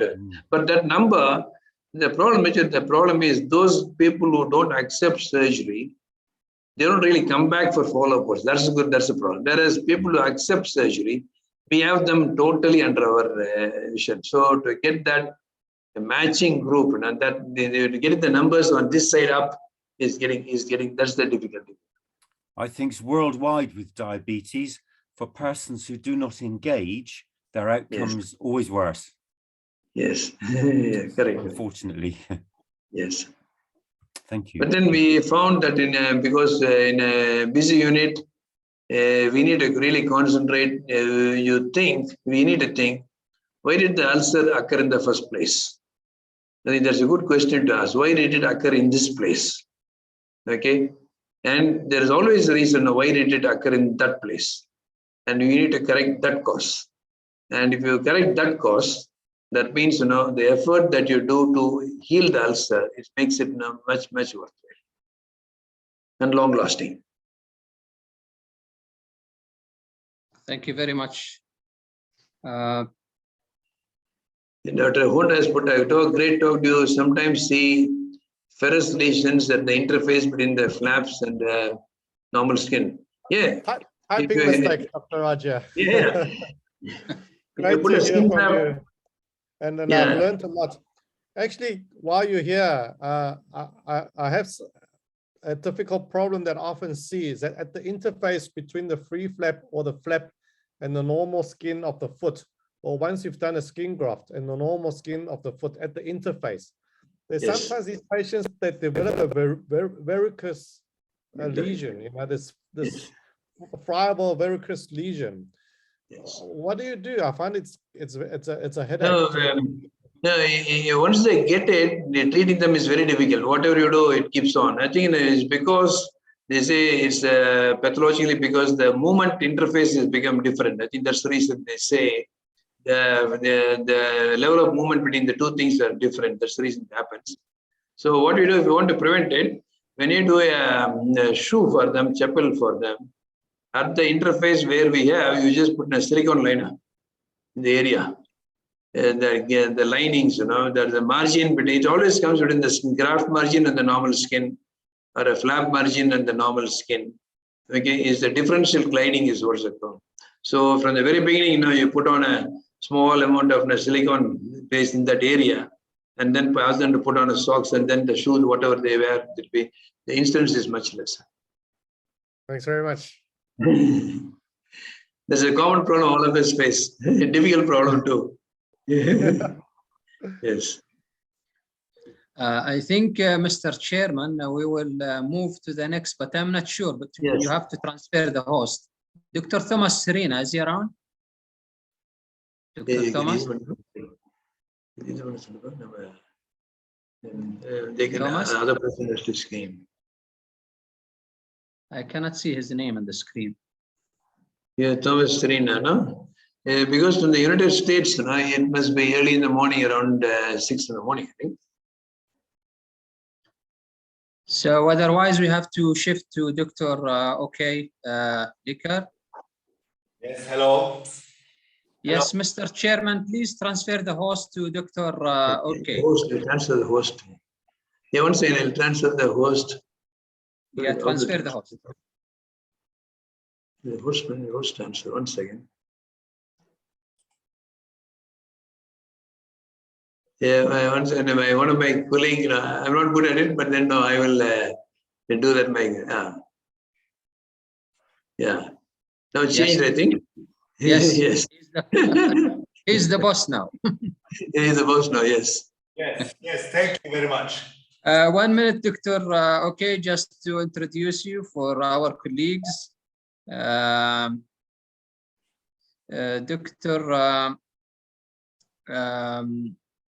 Elker, he's from Switzerland. He's 100% attending lead infectiology, lead infection control, lead clinical research, and Balgrist University Hospital and Zurich in Switzerland. Dr. K, he had a lot of achievement, like tutor professor in the University of Zurich, and start working at Balgrist University Hospitals. He had a lot of accomplishment and publications. So thank you very much, Dr. Please proceed your presentation. Thank you very much to everybody. Good afternoon, or good morning, or good evening. And for everybody. So I'm infectious diseases. I'm a clinical researcher. I will not talk about surgery, not at all the experience you have in your Congress. I will not talk about implant-related diabetic foot infections, which is a topic a little bit neglected in the academic field of diabetic foot infections. I will not talk about the comparison of conservative treatment of infection in the diabetic foot versus combined with surgery in selected patients without major ulcerations, without major soft tissue problems, and without major bone lesions. You might equally treat conservatively with antibiotics alone, as it has been shown in England, in in Spain, or let's say in Turkey. In selected patients, the antibiotic treatments can be for bone infections in the diabetic foot as good as combined with surgery, but only in selected patients. So I will talk about the antibiotic misuse.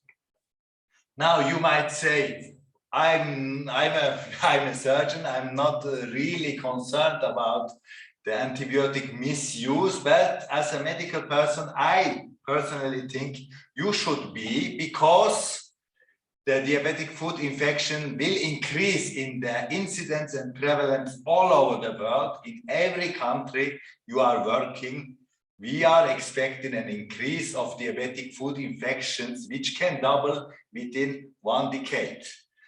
Now, it's up to you and your teams in your hospital, in your country, if you want to streamline antibiotic therapy, or if you only concentrate on interventions such as surgery or revascularization or plastic surgery.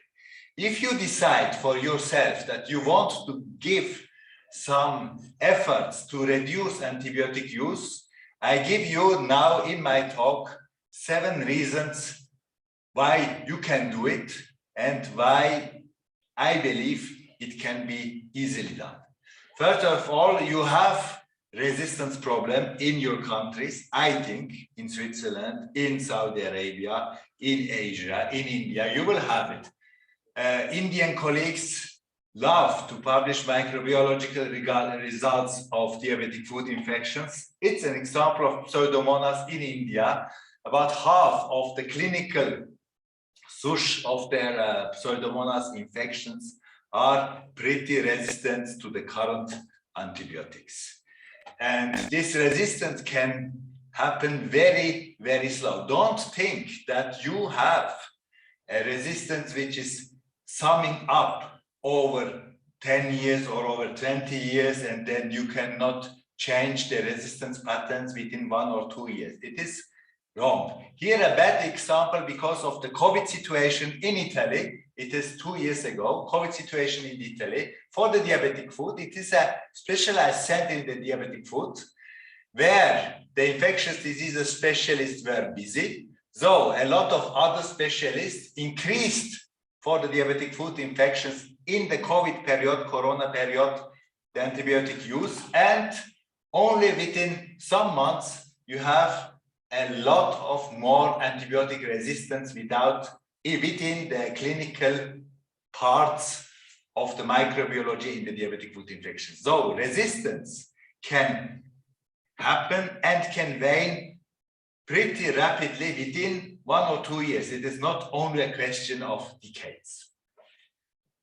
Then there is also for resistance problem. Then there are some publications in the whole field of orthopedic surgery, by the way, that resistant germs are more difficult to treat. At least they are more costly to treat, that's for sure. But there are some publications, even in the diabetic food from Turkey here, an example that the resistant pathogen compared to the susceptible pathogen, even if it's the same pathogen, is more difficult to read and maybe related to a worse clinical outcome over some months. A second argument that you should try to reduce your antibiotic consumption is the trend in infectious diseases. I don't know how many infectious diseases colleagues are in your Congress now who are watching, but there is a trend in infectiology since 10 years or 15 years to reduce the duration of systemic antibiotics all over the entire field of infectiology. Here you have, for example, for bacteremia, gram-negative bacteremia, I don't know how it is in your country, there are a lot of efforts to reduce from former 14 days to 7 days now. Or even for every strata of pneumonia, there are efforts all over the world to reduce. Nowadays, academically speaking, you can treat a pneumonia 3 days or at maximum 8 days. Even in practice, there are a lot of much antibiotics given. But academically speaking, and according to current science, you can reduce the treatment of pneumonia to up to 3 days.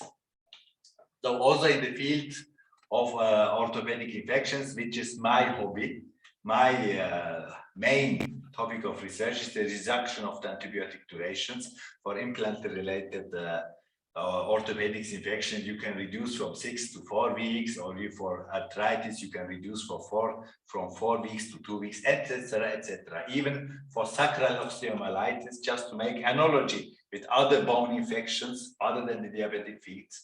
The American opinion 2019 says if, for example, in sacral osteomyelitis, if the cortical bone alone is infected and the infection is limited to the surface, you can reduce the antibiotic durations up to 2 weeks instead of 6 weeks, and so on. So 6 weeks is the actual recommendation. There is a practice to give much more longer all over the world, but in the academic field of infectiology for diabetic foot infections, it is nowadays admitted that the maximum duration should be 4 to 6 weeks. There has been studies comparing 6 weeks to 12 weeks. It's a landmark study from Senville group in northern France, comparing with a small number of patients, only 40 patients, but still 6 weeks to 12 weeks antibiotics, selected patients for bone infections, it is the same outcome.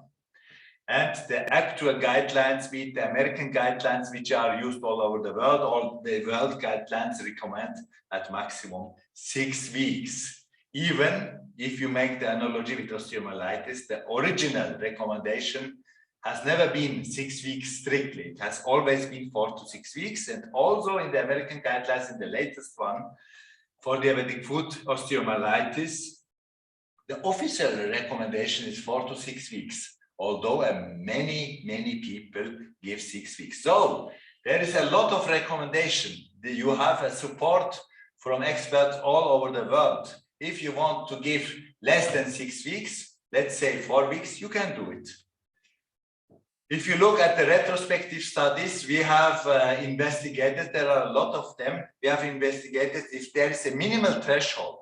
So if you can, with the complex pattern of diabetic foot infections with vascularization difficulties, with open ulcers, with deranged pathology and anatomy, if in this population there is a minimal threshold to define what should be the minimal duration of antibiotics for infections, and we couldn't find it. And I'm not aware of any study who can define in the diabetic foot a minimal threshold, because the problem is so multifaceted that antibiotics alone are not important.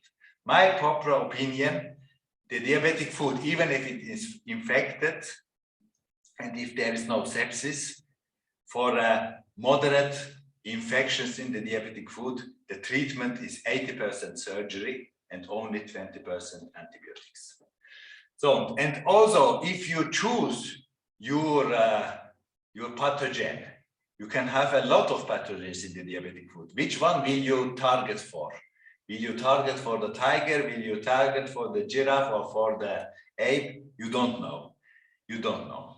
And the microbiology, which is the basics of an infectious diseases treatment, can change in the diabetic foot compared to other infections such as urinary tract infections or endocarditis. The pathogen can change. An example, if you have an open wound which is infected, you have polymicrobial infections. Here you have again an example from India. In the beginning, at admission at the hospital, you have this pattern of let's say, bacteria in the hospital. Let's say, for example, 2% Pseudomonas infections and 7% Staphylococcus aureus infections in that hospital.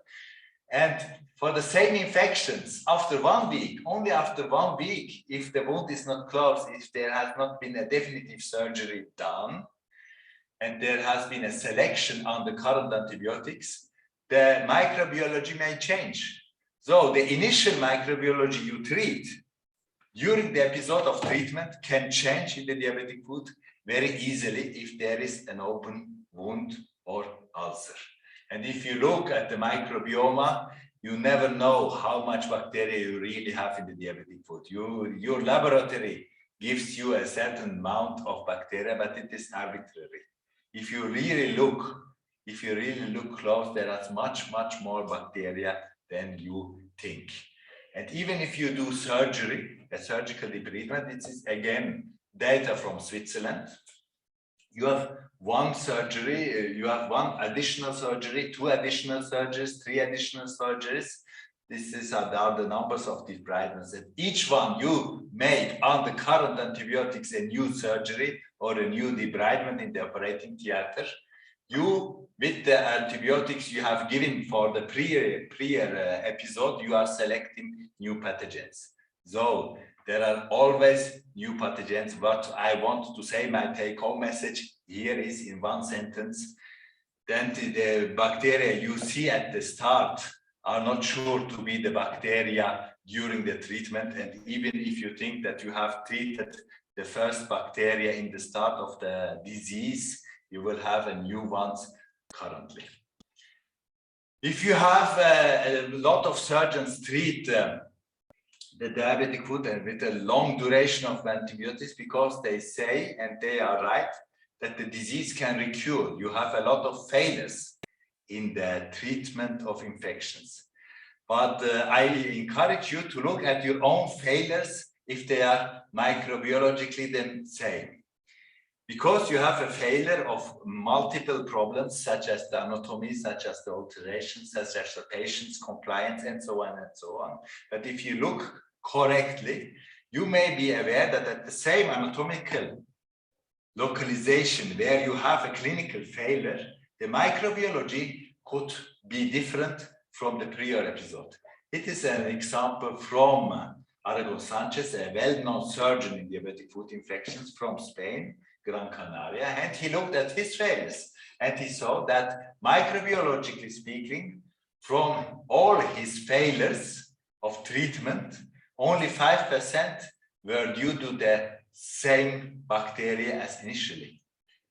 43% microbiologically speaking were reulcerations or a new osteomyelitis at the same anatomical site. Now, another argument, the antibiotic side effects.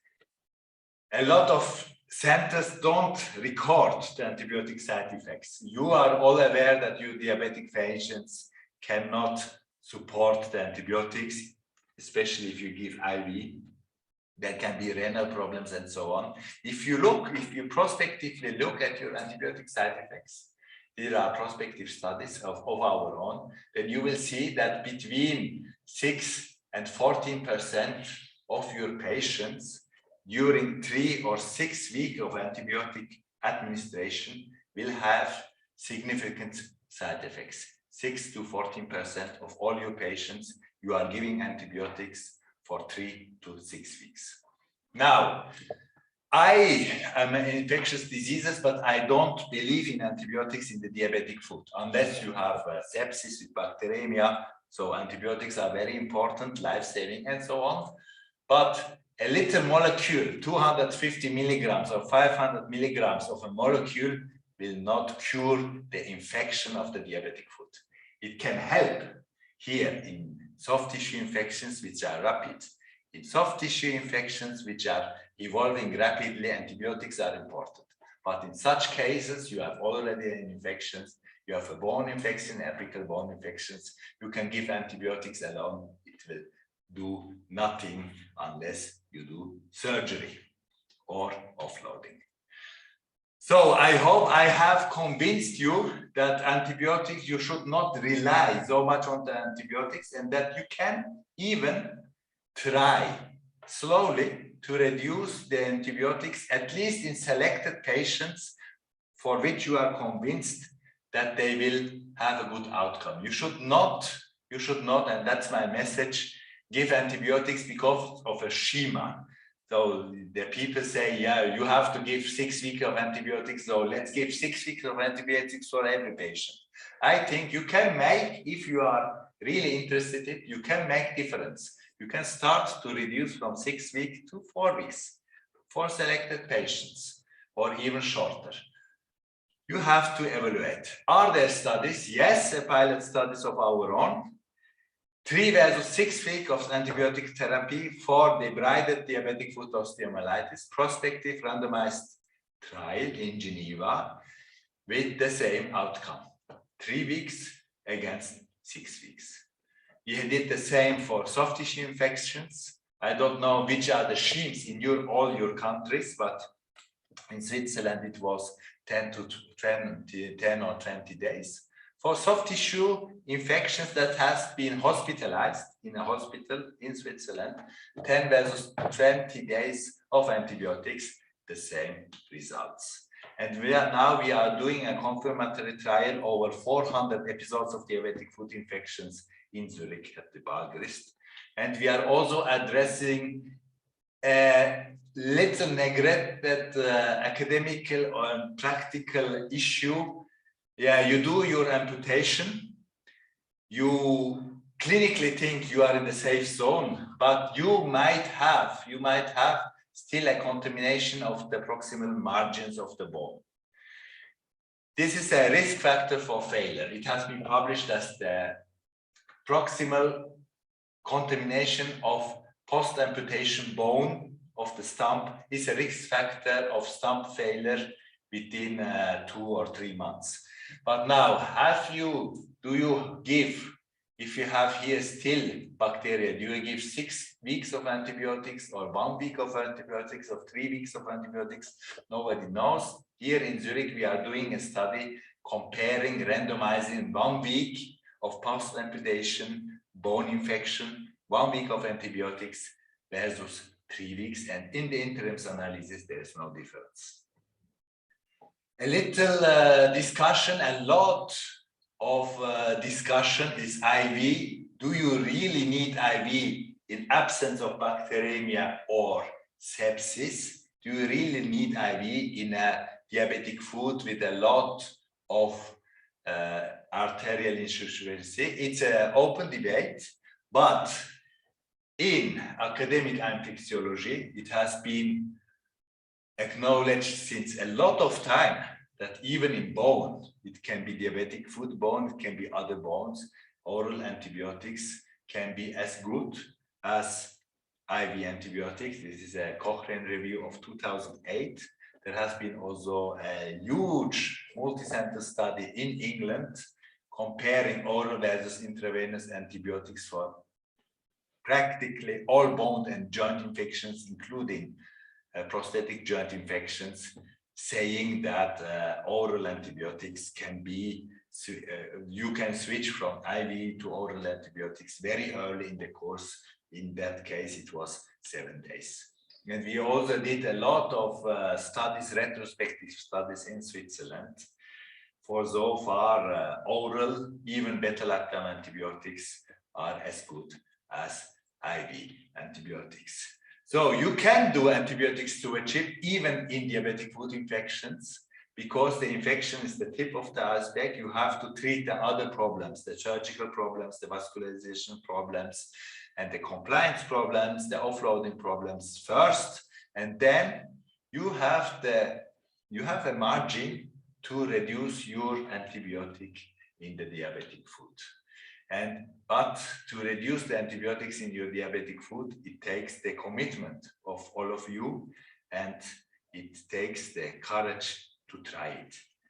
And we encourage you, if you want, to try to reduce, at least for a good subpopulation of your diabetic patients, the total antibiotic use. And with that, I thank you very much for your attention. Thank you.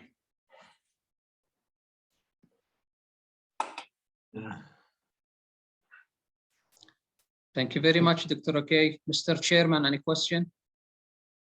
Yeah, I think it's a wonderful talk. Dr. Okay, thank you so much. I learned a lot.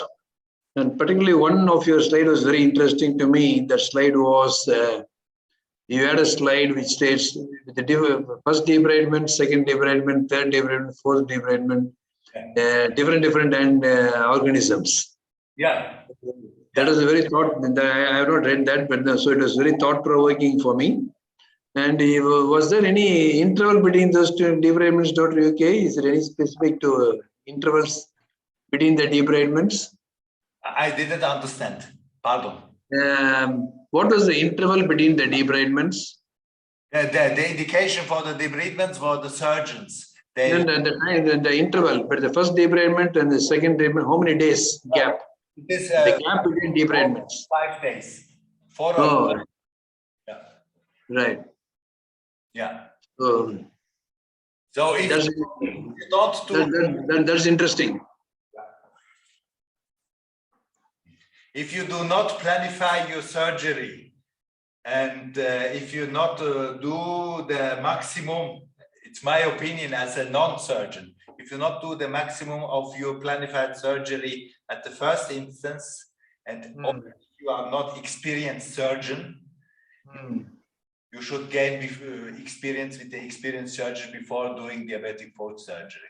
I personally think that diabetic foot surgery needs, even if you are a surgeon, needs 1 year or 1 or 2 years of experience in order to be very good and performant. Yeah, totally agree with you. That's right.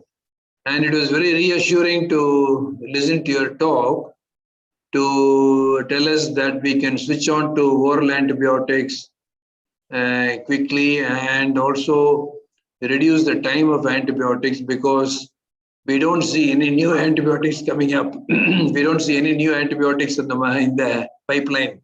Yeah. So I think we need to be very careful with the antibiotics that we have. And we take your point that we need to use it very judiciously. Yeah, thank you. Thank you. So I'm going off now. Thank you very much, Dr. K. We'll meet you again. Thank you very much. Thank you. Please transfer the host to me, Dr. OK. Oh.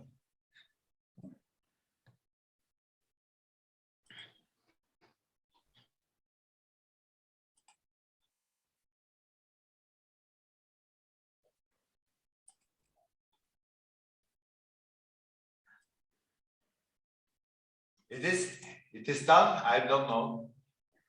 No, not yet. The host is still at your side. No. Now? No, not yet. So I'm going off. I'm going off. But before you go off, I would like to transfer the host, because if you go off, the host will be closed for everybody, I think.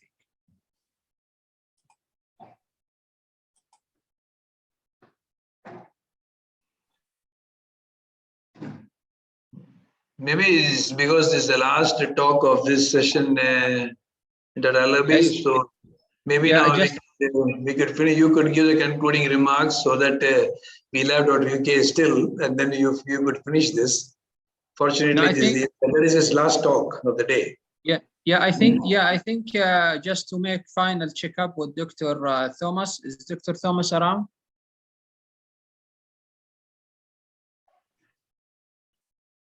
No, I don't see the name.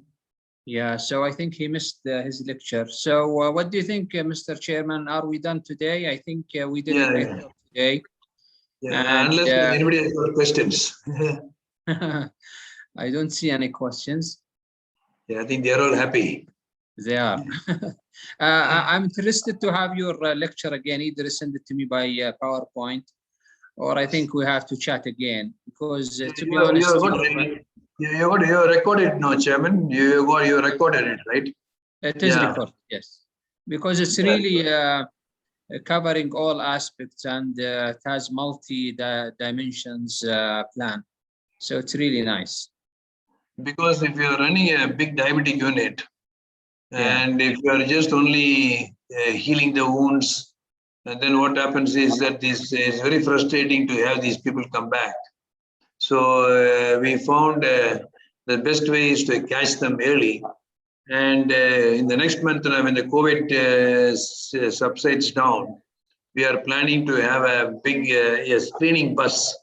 So we'll go around the places, we do a screening camp to find out, we keep the diabetic food, see them, and catch them up when they say that they don't have a problem.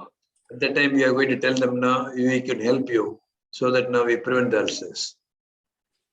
But UK, I think you have transferred the host. I think you have successfully transferred the host. Yes, I am the host right now. Yeah. And then, because one of the consensus of this meeting, we are planning to launch and to upgrade the service of the diabetic to the region. So all recommendations for all speakers will be taken in consideration, of course, from everybody. I think Dr. OK was the last speaker for today. So thank you, everybody, for their presence and contribution, Dr. Honda, Dr. Raja, and Dr. UK. And we will meet again in another meeting. Thank you very much. Thank you so much, and thank you for the opportunity. Bye-bye. Bye-bye. Thank you. It is, for me, it was very useful to listen to Dr. Honda and Dr. UK. I quite enjoyed listening to both of their talks.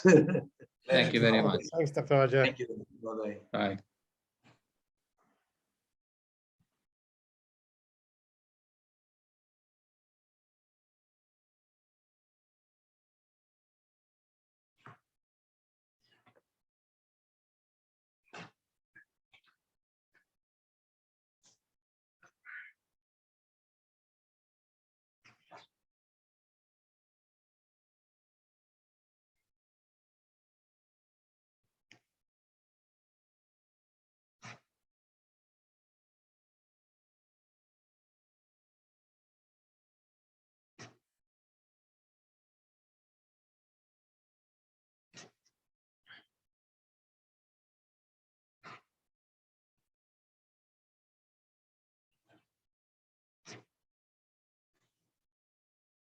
شكرا يا اخوان. احنا our next lecture ان شاء الله will be tomorrow. احنا خلصنا اليوم، فحيكون ان شاء الله بكره الساعه 2. طبعا اليوم احنا بدينا، يعني امس بدينا 3 لانه اول محاضرين 2، واحد قدم والثاني اجلها. هذا هو سبب ان امس عملناها الساعه 3، واليوم طبعا على الجدول على الساعه 2. بكره ان شاء الله نفس الشيء حيكون على الساعه 2 زي اليوم ان شاء الله. طبعا متحدثين من خارج المملكه، فحقيقه ما نقدر يعني احنا نتبع حسب جدولهم، يعني حسب ما يتيسر. إلى لقاء إن شاء الله غدا بمشيئة الله الساعة 2. We'll meet tomorrow إن شاء الله at 2 p.m.